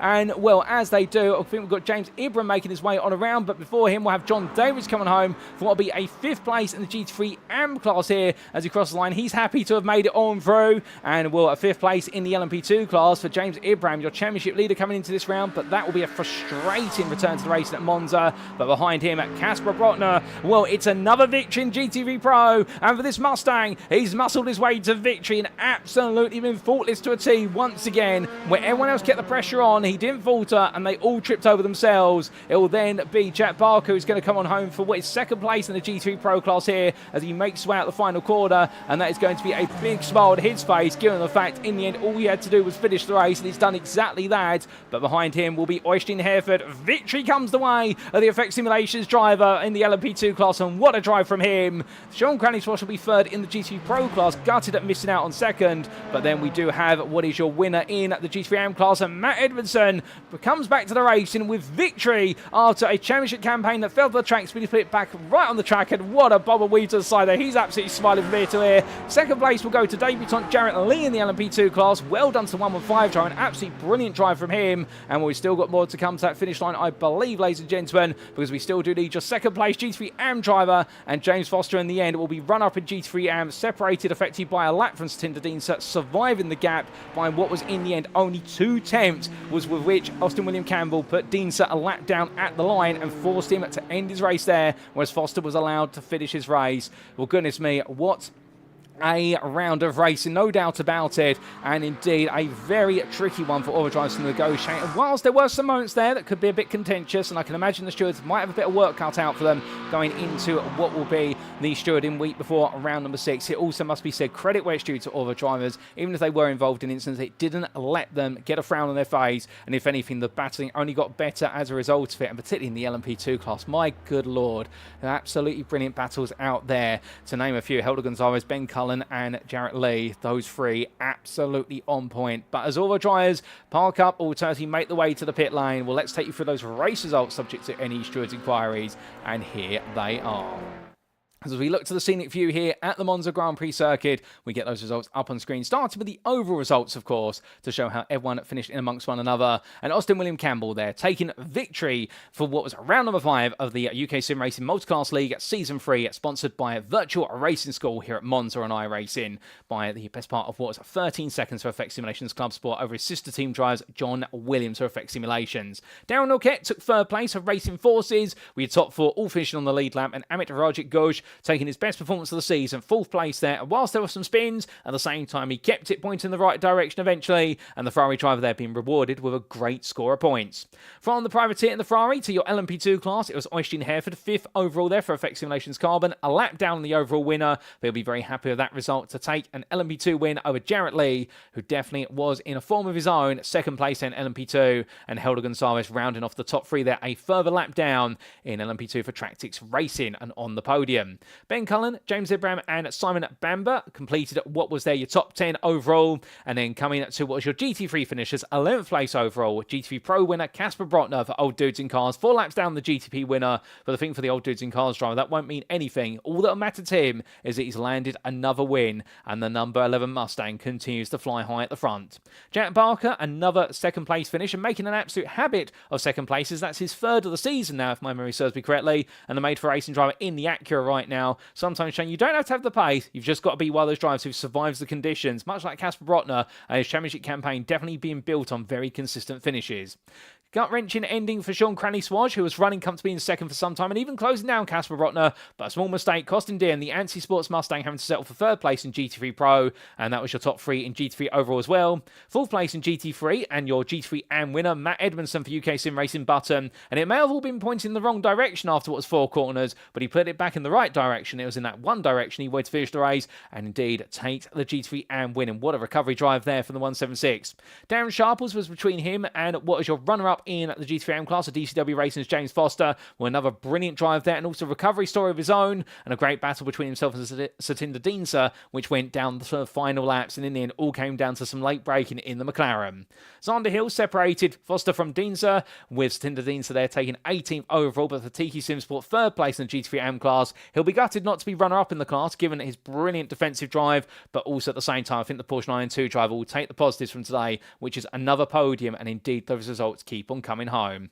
And those were your podium finishers overall, and as we come towards the end of the overall finishes, of course we had 30 starters, but we did have some unfortunate retirees, ladies and gentlemen, and those retirees did include Andreas Nordenhoff for Olympus Esports in 23rd position, 6th place, 6 laps down, I should say. We also did see Simon Hartley there for Team DWR and SimCoach Setups, albeit I believe he did finish the race under his own volition, and the same for Cy Anthony for Dragon Rezio. Of course, we have to consider the intermingling of our class finishers, but we also did see retirements of James Acklam, Ryan Davies, James Connolly, Emil Koopmans, and Tom Farr. So 30 starters, and in the end, it was a grand total of 24 finishers. And we're coming on to our individual classes then, starting with GTP. And as we can see here, starting with GTP, Austin William Campbell, your winner then in the 905, taking his first win of the season, the BMW M V8 Hybrid. And for the Effect Simulations Club Sport driver, a deserved win at that. Albeit may have been missing some major actors in the field today, including Thomas Cope and Patrik Thomsen, but still, he had the pressure on him, and in the end, he didn't wilt under the pressure and absolutely delivered. John Williams, 13 seconds behind, but the Effect Simulations driver in the Cadillac, an absolutely perfect strategy leapt him into 2nd place. A small spin potentially cost him a chance at the win, spin, but still he'll be happy with second, and Darren Orkett completing that podium with some brilliant battling between himself and Andreas Nordenhoff, that will definitely be memorable as this season heads on.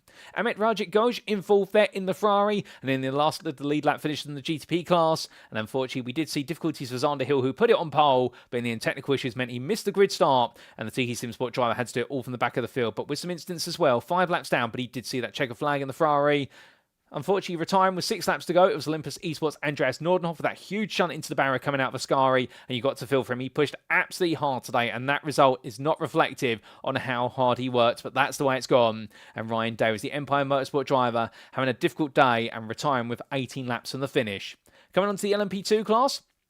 And as we do see here, what was victory for Øystein Herfjord, the Effect Simulations Carbon driver, 19 seconds clear and didn't put a foot wrong. And the same could be said for the most part for Jarrett Lee, who in the end only found himself putting a foot wrong when he was in amongst his peers and ended up being a bit of a victim of some circumstances, but still a second place there and a solid drive from him. A lap down to Helder Gonzalez, but the Tractix Racing driver fighting through to third, and he's definitely making a major habit of these huge comebacks through the field, much like what we saw at Imola, and doing it again today in the 23 ahead of Ben Cullen, his main rival of the day for Effect Simulations, and James Ibram for Effect Simulations Club Sport. That run of wins has definitely come to a pause, but still, he'll be happy to have got to the end of the race and got the points on the board. Simon Bamber finished 6th in the end, having started from the back of the field. Perfect Simulations Carbon, and then commiserations to James Acklam, Emil Koopmans and Tom Farr, all 3 drivers having a difficult end to their races. Coming to the GT3 PRO class, the last of our 2 classes. The first of our GT3s, Kasper Brøckner there, your victor for what was Old Dudes in Cars, and a solid drive there for the Ford Mustang driver by 20.7 seconds over Made for Racing's Jack Barker, really in a class of his own today, until all the way up to the point whereby Sean Cranny-Swash was closing, but a spin cost the Ansi Sports Mustang the chance of chasing down the win and having to settle for third. Darren Sharples was 4th for Old Dudes in Cars, now a lap down to Christian Maltrek, and 2 laps down to Cy Anstey for Dragon Rezio. And then coming on to the G3 AM class, last but not least, well, we do see there Matt Edmondson, your winner for UK Sim Racing Button by 18 seconds over James Foster. And goodness me, can you imagine how the race would have been between the 2 of them if they both hadn't had their spins early on? Well, still, that's a theoretical. What happened in reality was very different, but the UK Sim Racing Button driver coming back through the field to victory, and DCW Racing's 84 McLaren coming back through to 2nd place and just taking off Satinder Deans to Fatiki Sim Sport on their final collective lap. Richard Jones was 4th for Slow and Steady Racing, another solid drive there for the Acura driver, albeit I think some hairy moments earlier on in the race, particularly his battle back and forth between Simon Hartley and a pack of LMP2s, and then it was John Davis for the wrong stuff in 5th, ahead of Alex Brown, who brought home his best result of the season in 6th place for Slow and Steady Racing. Well done to him. And it was Simon Hartley 2 laps down for Team DWR with SimCoach setups, and James Connolly, the sole retiree in the GT3 AM class, 15 laps down in the end, and that concludes your run through of the provisional finishing positions. With that, ladies and gentlemen, then, the circuit falls silent here at the Monza Grand Prix circuit, but of course we've still got plenty more to come when it comes to plenty of racing ahead. But before we do, of course, we do have the question of what is doing our giveaway from today. And well, just to remind you, if you are in the YouTube chat and you're looking to give yourself an opportunity to bring on home what is a 1-month virtual racing school subscription, all you need to do in the YouTube chat is type what is VRS, the letters Victor Romeo Sierra, and in doing so you'll be entered into the giveaway draw. But of course, we've got a few giveaways to do here, and let's kick off then with the first of our giveaways, and it is going to be, as we do bring it up on screen there, we do have a bit of a black screen at the moment, but don't worry, don't panic, there we go, and it will be our 3-month subscription draw, and this will be taken from all of our GT3 Pro drivers who finished this race. We'll give us a brief moment and we will give you what will be that list of GT3 Pro drivers, and they are going to be as follows. In fact, it was all of our drivers in the class, I do believe, so we will see on screen there Kasper Brøckner, Jack Barker, Sean Cranny-Swash, Darren Sharples, Christian Maltrek and Cy Anthony, and well, without further ado, ladies and gentlemen, let's spin the wheel and find out who is your winner.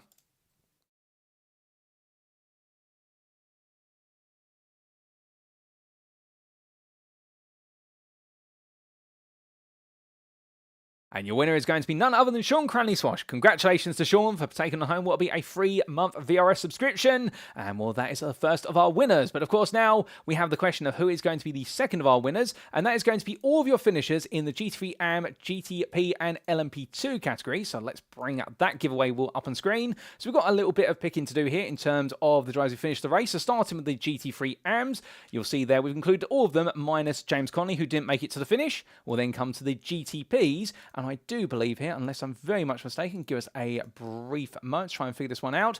We did have what was the finishers of, firstly, Zander Hill, Austin William Campbell and John Williams. Ryan Davies did not make it to the checker flag. Daryl Norquette did make it to the checker flag, and unfortunately Andreas Nordenhoff did not, but Amit Rajit Ghosh did, as we just insert all those names in there. And in the LMP2 class, well, we did see what was finishes for a number of our LMP2 drivers, but the ones who did were Øystein Herfjord, Jarrett Lee, Helder Gonzalez, James Ibram and Ben Cullen, I believe there, as we put them on the board. And we also saw a finish for what was Simon Bamber, unless I'm mistaken. But unfortunately, we didn't see finishes for Emil Koopmans, Tom Farr and James Acklam. We will just double check that quickly in the studio here to make sure we haven't got anything wrong with regards to those finishes. Give us a brief moment, as we are just trying to get all those names and numbers together. And, well, we do have it there. And it was James Acklam, Emil Koopman and Tom Farr who did not make their way to the finish, I should say. So mustering and flumbering over my words. Well, there's all of your entrants for what will be this draw. And without further ado, let's spin the wheel.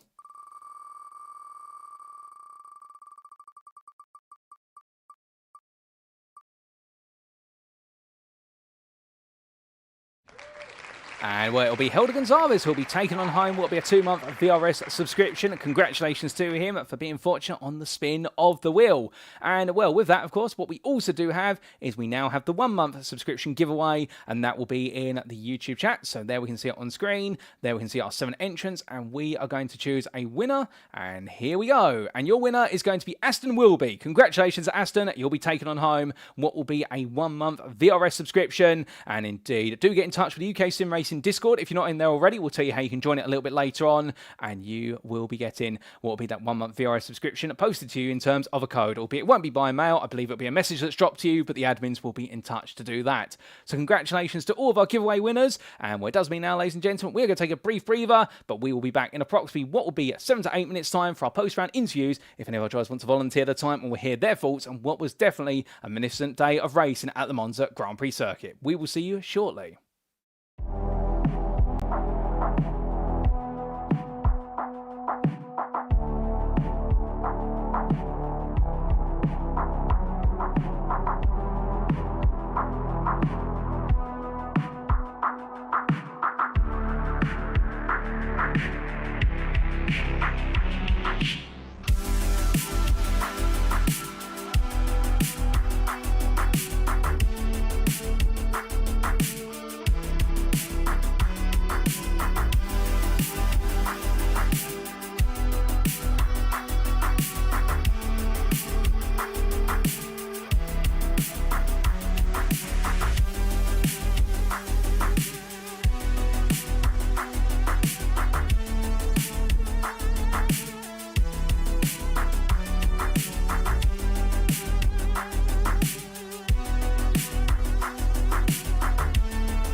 Alrighty, ladies and gentlemen, without further ado, it is time for our post-round interviews with our selected volunteer drivers.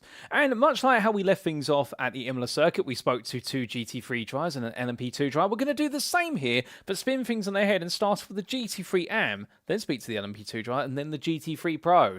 So therefore, we're going to be hearing immediately from none other than Matt Edmondson, your winner in what was the GT3 AM class. And he joins me now from UK Sim Racing Button. Good evening to you, Matt. And well, what a day you had at Monza. I mean, as far as victories go, some are a lot more straightforward than that. But to still be fair, put it on pole, have a spin, then carve your way all the way through to a win. I mean, some would say you do it the easy way, but you chose to do it the hard way today. That was very much the definition of we are so back, we're so over, we're so back, all within like just an hour. Like that was crazy. Like I wasn't expecting to have that pace at all coming into this, and just being able to carve through and get that win back. Just it was. I mean, I don't think it was my best drive, but I think it's one of those that's up there. Oh, indeed. Whilst it may be, like you say, not your best drive, but definitely up there then. I mean, I'd argue it's one of your finest recovery drives that I've ever seen from yourself, indeed any driver in the UK Sim Racing series. Let's talk a little bit about the pace in qualifying. Monster pace. You don't just put it on pole in the GT3 class, you put it on pole overall the GT3, 16th on the overall grid. How did it come about? Has Monza been a circuit you've always gone strong at, or did things just click together? It's one of those where it's weird, in the dry, I'm like maybe middling. In the wet, I seem to do better. But during practice, like I was not really near it, but it wasn't really dry enough, it felt like in practice, to run dry tyres. And I screwed up the first 2 laps and had a bit of a spin, so I thought, screw it, we'll put onto a dry set and see what happens. And somehow, I have no idea how, but somehow I managed to beat Kasper by about half a second. And I think maybe it was just a bit of track evolution, but certainly like the car felt on rails like in the last like third of the lap. It just felt so good there that I think like just being able to power out of the corners and in the slight damp conditions just really helped. Oh, indeed. And like you say, perhaps evolution being quite a factor there, because we did see the circuit gradually getting drier and drier at the end of practice, more so in qualifying, and then going into the race as well, from an absolutely sensational pole lap. I mean, you had a great start to the race, but come the end of the opening 5 corners, it was all backwards in the gravel. Yeah, I made the mistake of taking too much of the inside curb at that second chicane, which I was thinking, oh, here we go again. It's another bottle from a decent position. But luckily, I was able to sort of not lose a lot of time to the pack, and despite having some damage at the front, it didn't seem to affect the car's pace at all. Like there was a few laps where I was 2 or 3 seconds faster than like the other AMs, I think just because of how on rails that McLaren felt. And the fact that I was able to catch back up and get back into the lead that quickly did surprise me, but I felt like absolutely locked in from that spin. Like I just was like, I've got something to prove here, so I just went for it and was like, right, I just got to get back to there and see where we end up. Well, absolutely fair play to you, and the fact that, like you say, you locked in completely and wanted to prove the point and making your way back through the field. But I have to ask, as you carved your way through the field, of course, a circuit that's gradually drying, were there certain parts of the circuit where you were worried about the risk of, say, standing water, not just on the exit curves, which we saw many a driver fall victim to, particularly when the tarmac was dry, but also the tarmac itself, because surely there were some lines out there which were sort of no-go zones, because I presume you, like many, started on the dry tyre. Yeah, started on the dries. But I took a slightly higher downforce setup, my theory being that once the dries were hot enough, it would counteract potentially a little bit of the dampness that was going on the track. And I didn't actually feel very out of control offline at all on the tarmac. So it was really just avoiding those exit curves for like the majority of the race until maybe the last quarter, when I felt more confident in taking the more standard dryer line, say out of Ascari and things. So it actually wasn't as bad as, say, it was at Fuji. I think the the dampness of this in comparison to Fuji was a lot lower. It just took a lot longer to sort of dissipate, but it was still at a level where the dry tyre was the correct choice.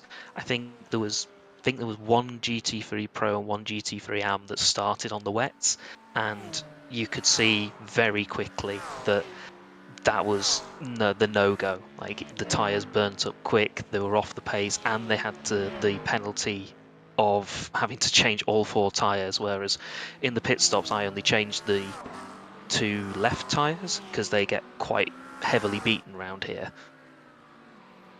Well, Dean, I really appreciate the strategic insight from yourself and the thought process as well with regards to the setup of the car. Because we did notice a number of drivers, given that so many McLarens in the GT3 class for this season, where some were absolutely monstrous on the straights, whereas others seemed to lose a little bit of pace, but gained a lot more in the corners. And that downforce having a significant contributing factor, at least to the way your car flowed.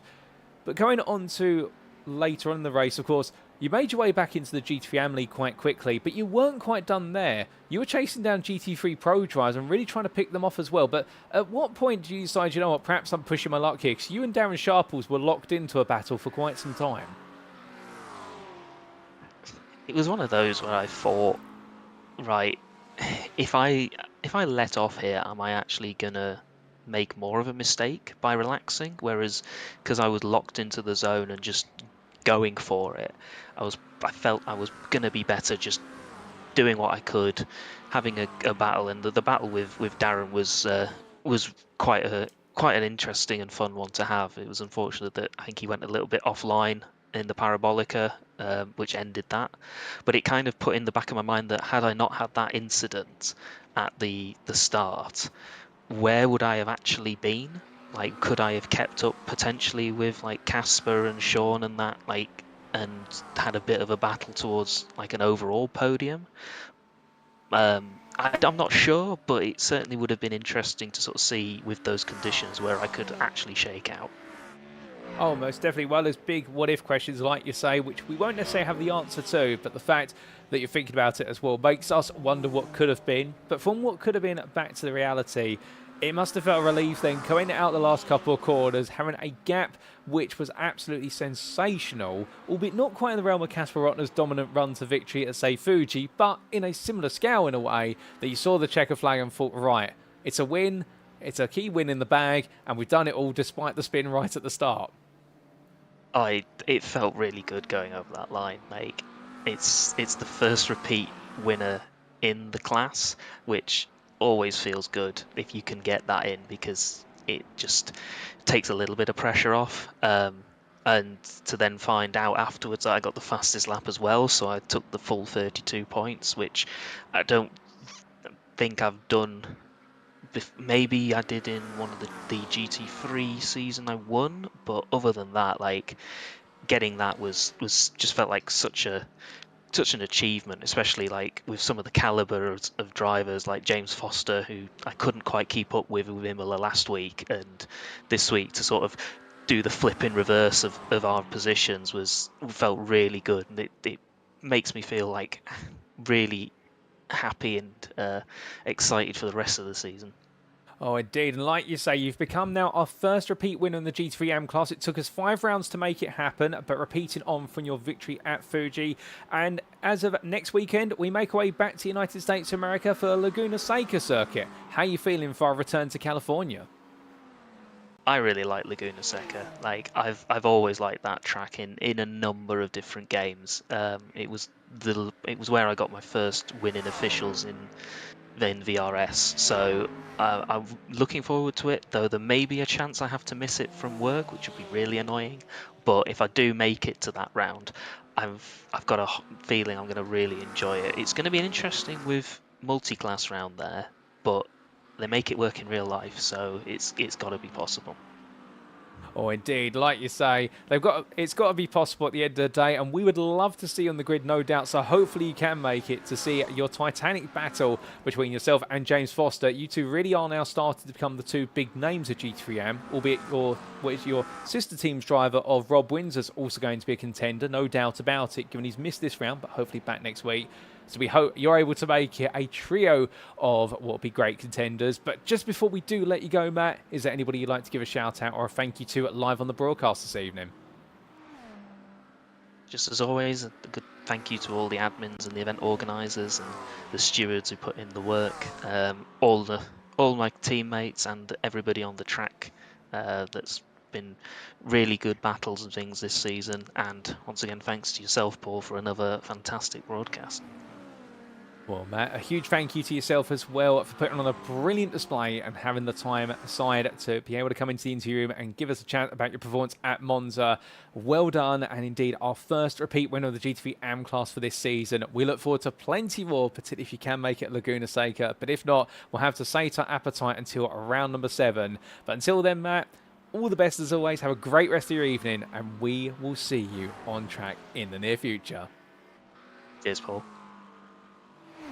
So hearing it there from Matt Edmondson, a very happy Matt Edmondson, a very proud one at that, and he should be proud given the fact that it all went absolutely right in qualifying. It all absolutely went right at the end of the race, but where it perhaps disconnected and went wrong was on the open lap with that spin. But sometimes you just got to bite down, grit your teeth, lock in and go, and that's exactly what the UK Sim Racing Button McLaren driver did here at Monza, in the fact he wasn't going to let anything take that victory in the GT3 AM class away from it. And talking about in qualifying as well, the fact the opening couple of laps really struggled, but once the circuit dried up a little bit in qualifying, it almost became a different beast entirely, and the car felt as though it was on rails, to quote him. And sometimes it just needs a slight tweak in the conditions. And also mentioning there the intriguing part about setting up the car with a bit more rear downforce, a bit more rear wing to deal with the contrast of warm slicks and a wet track surface, and that I think was the secret to his success today. He had the car set up in the zone to deal with the conditions as they evolved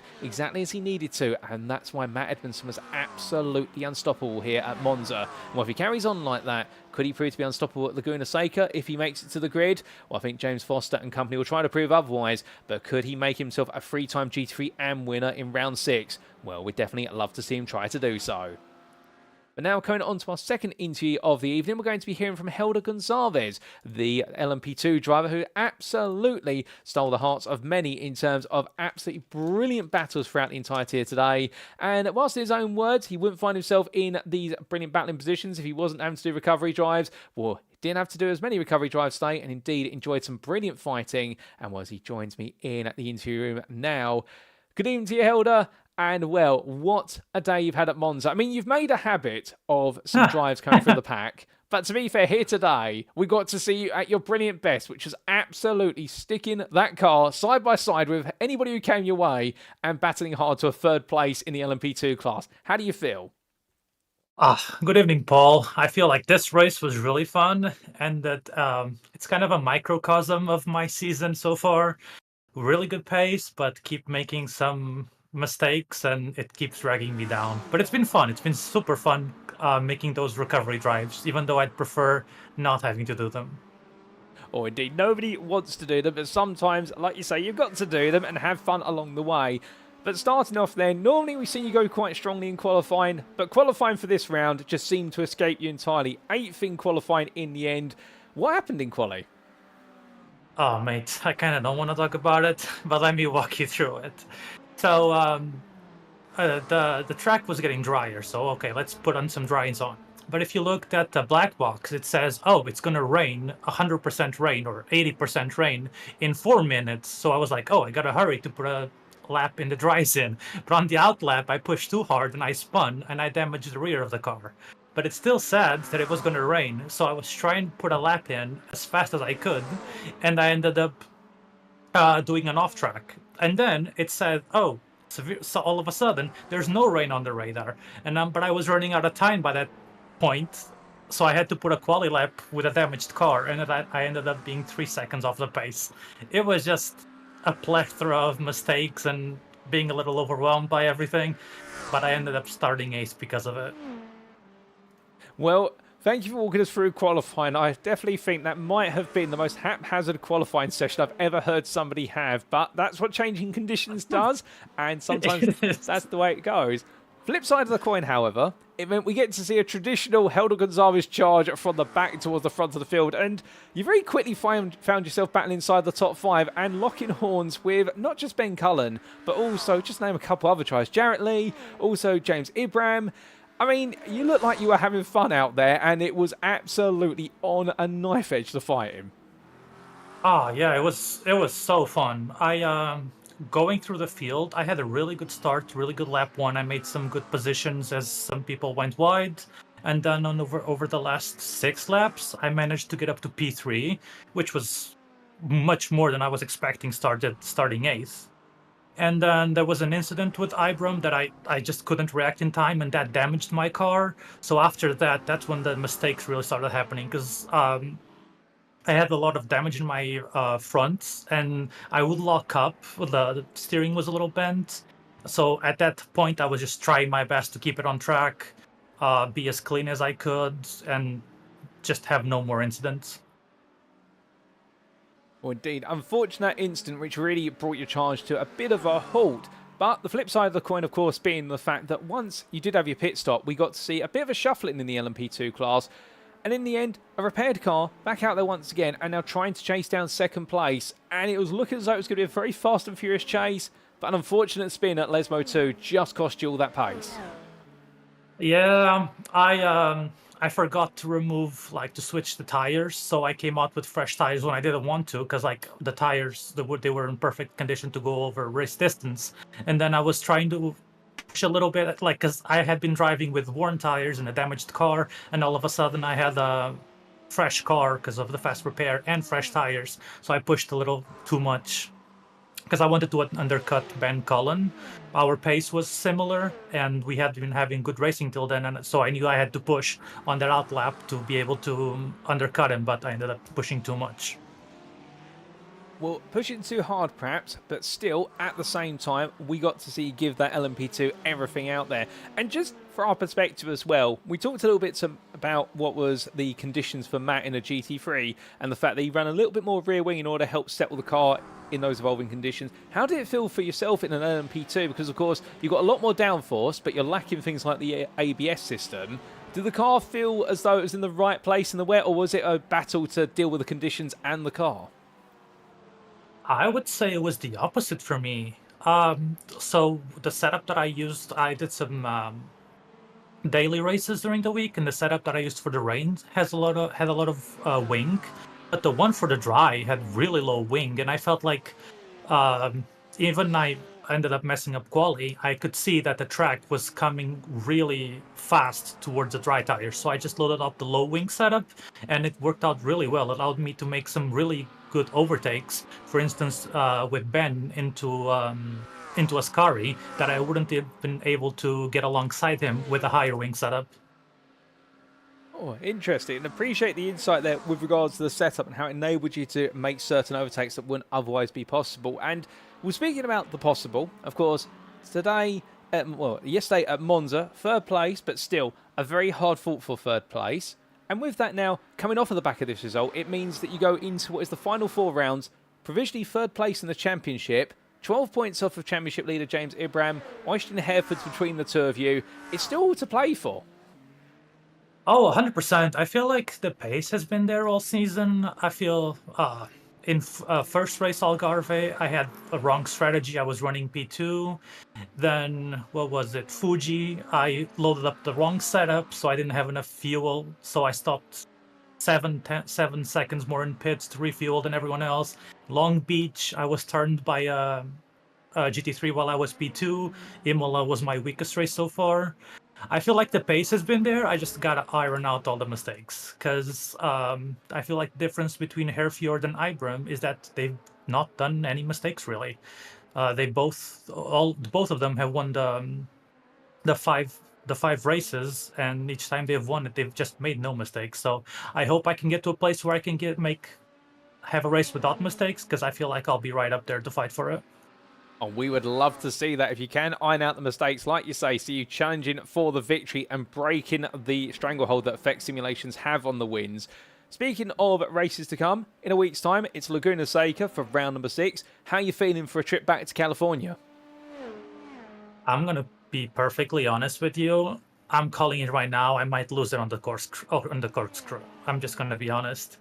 I've only ran it with the MX-5 when I was starting iRacing, so it's gonna be a learning week for me on the dailies, hopefully, and then I might pull up with a good pace on Sunday.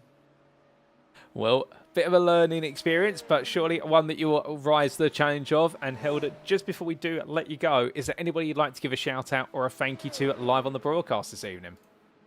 Always, you, Paul, the broadcast. It's been amazing. I said in chat last week that you made it look hype when I got turned, and that was true.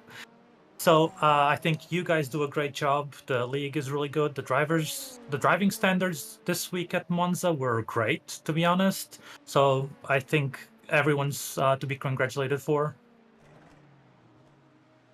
Well, Hilda, really appreciate the feedback and your enjoyment of the series thus far, and long may it continue. But with that, we'll leave you to it. Thank you once again for joining me in the interview, and well done on another run to a third place spot on the podium. Not quite the result you're chasing at the moment. We know you want that first win. It'll come surely, and we look forward to seeing whether you can snag it at Laguna Seca after a bit of practice. But until then, thank you for joining me this evening, and congratulations once again.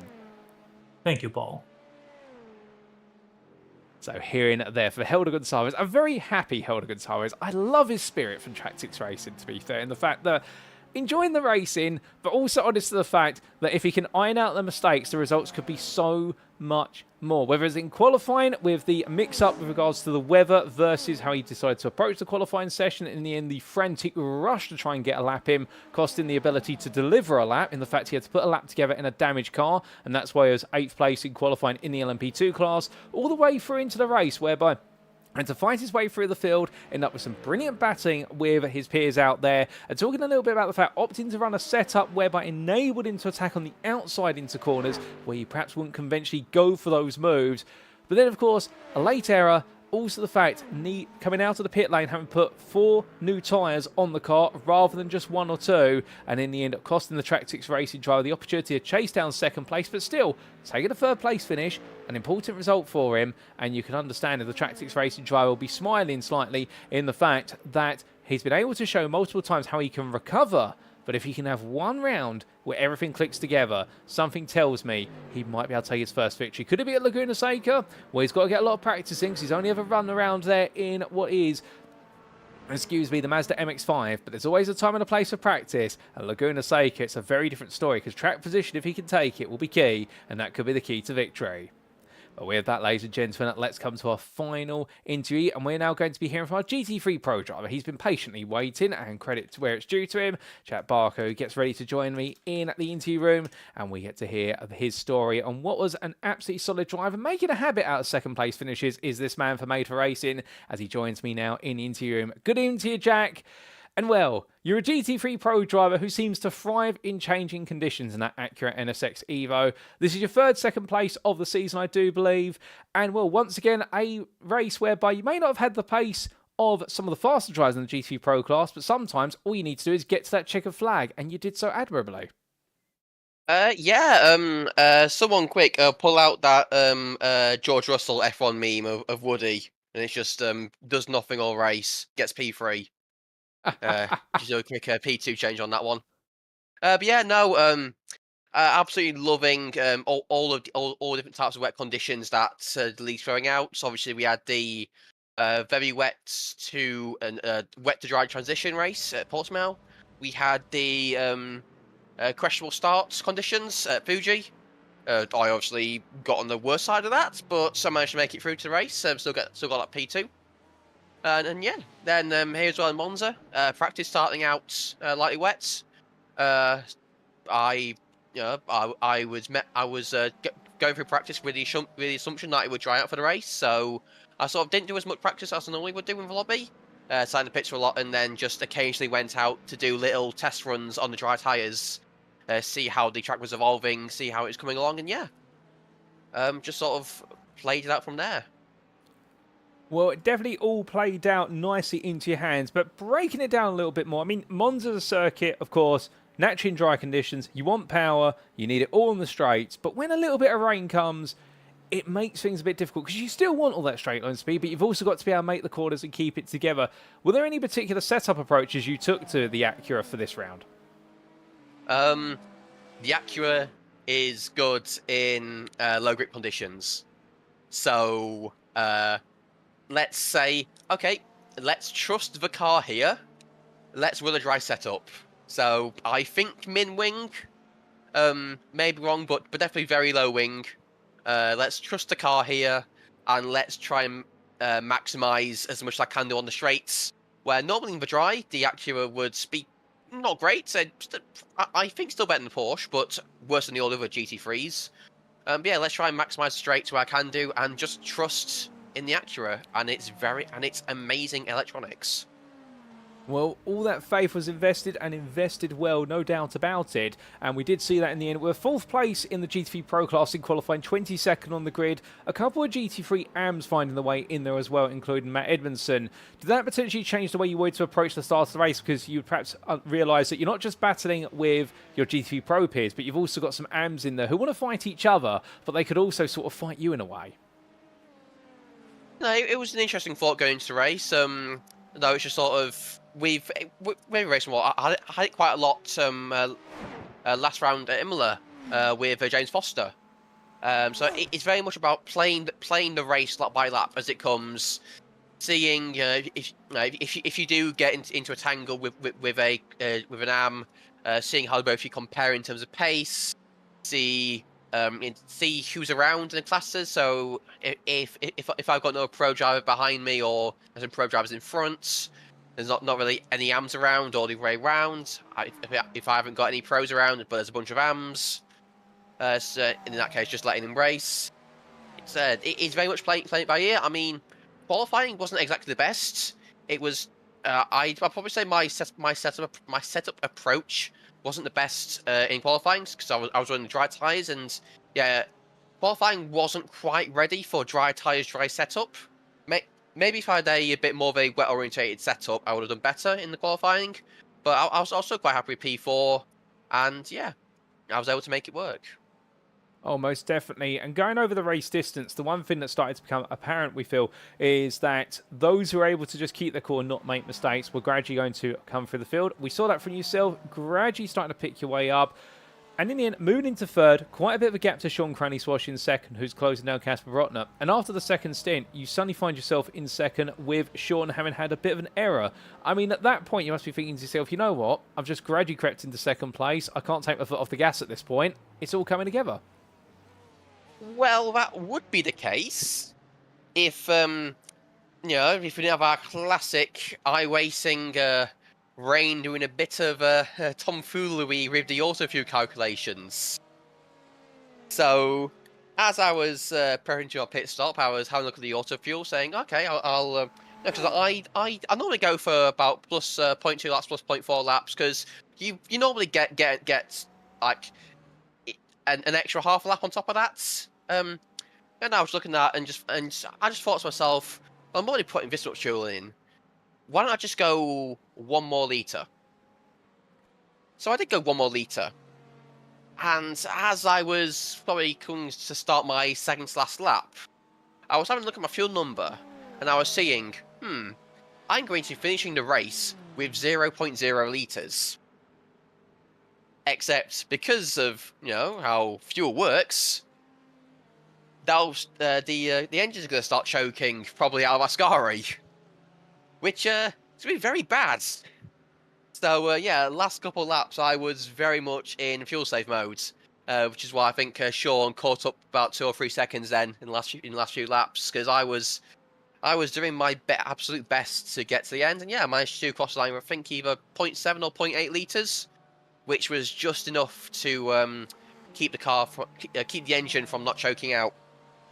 Goodness me, that's absolutely running it right to the limit on the fuel, like you say, and well done to you for saving enough fuel to get it to the end and making sure this result didn't go away at the last hurdle.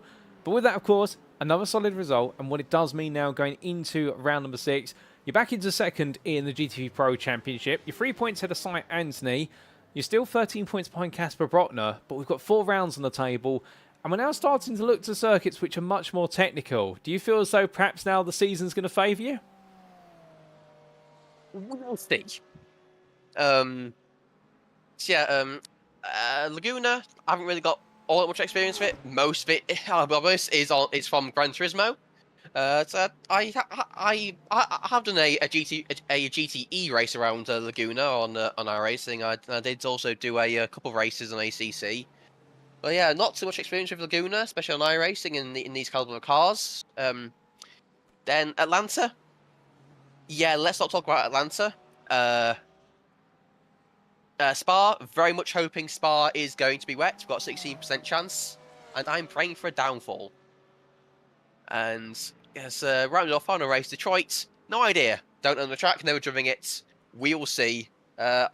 In general, I find I actually enjoy street circuits. I can really get close to walls. Probably closer than I can do apex curbs, actually. I know it just works out.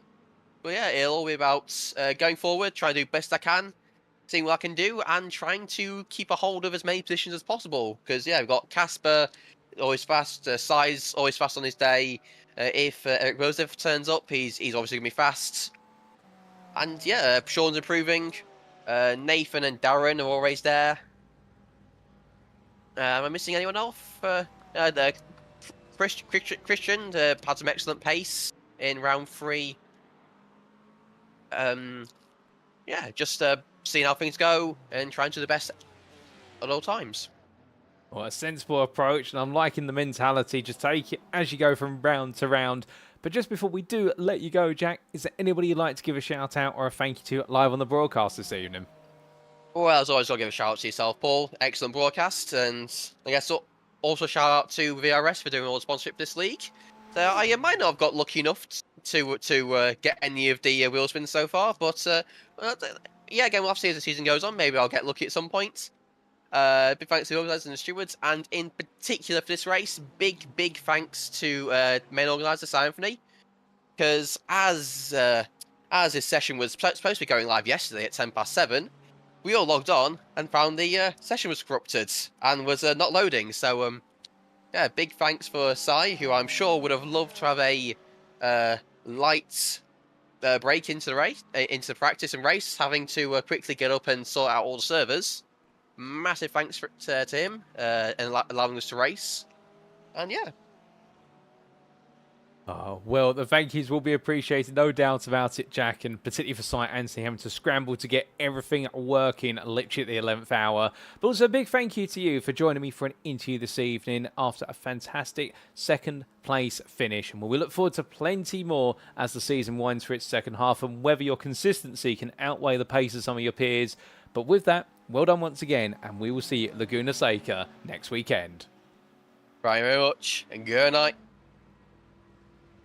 So hearing there from our last interview, ladies and gentlemen, as he sails down to the pit lane, Jack Barker, very happy made for racing driver there, and being very critical of his own performances, plus also aware of the strengths and weaknesses of those around him. And I think one of those drivers as well, whereby given the fact he knows the pace isn't necessarily there in the Acura versus his rivals, instead it's the consistency and what he brings to the table round to round that is really making the difference and keeping him in the honest hunt for the championship crown. I mentioned there as well the fact that in qualifying, deciding to go for a dry setup on the car with dry tyres, but realising the circuit was just a little bit too damp to really be able to get the most out of that setup. But in the race, that's where it came alive, and he was able to chase after third place and eventually hunt down that second, only then to need to save fuel all the way to the end.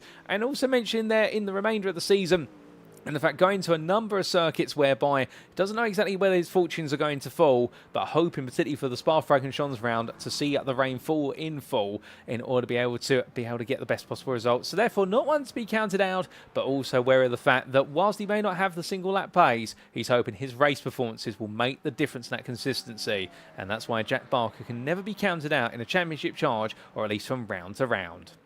But with that, ladies and gentlemen, that concludes our interviews. And thank you to all three of our drivers who've joined us this evening. And that included, firstly, your GT3 AM winner from UK Sim Racing Button and Matt Edmondson. We also heard your LMP2 winner for Tractix Racing of Helder Gonzalez. And also Jack Barker for Made for Racing, the GT3 Pro class there. All three podium finishers, in fact, in their respective classes. And well done to all three of them. And thank you to all of them for their time as part of this post-round broadcast.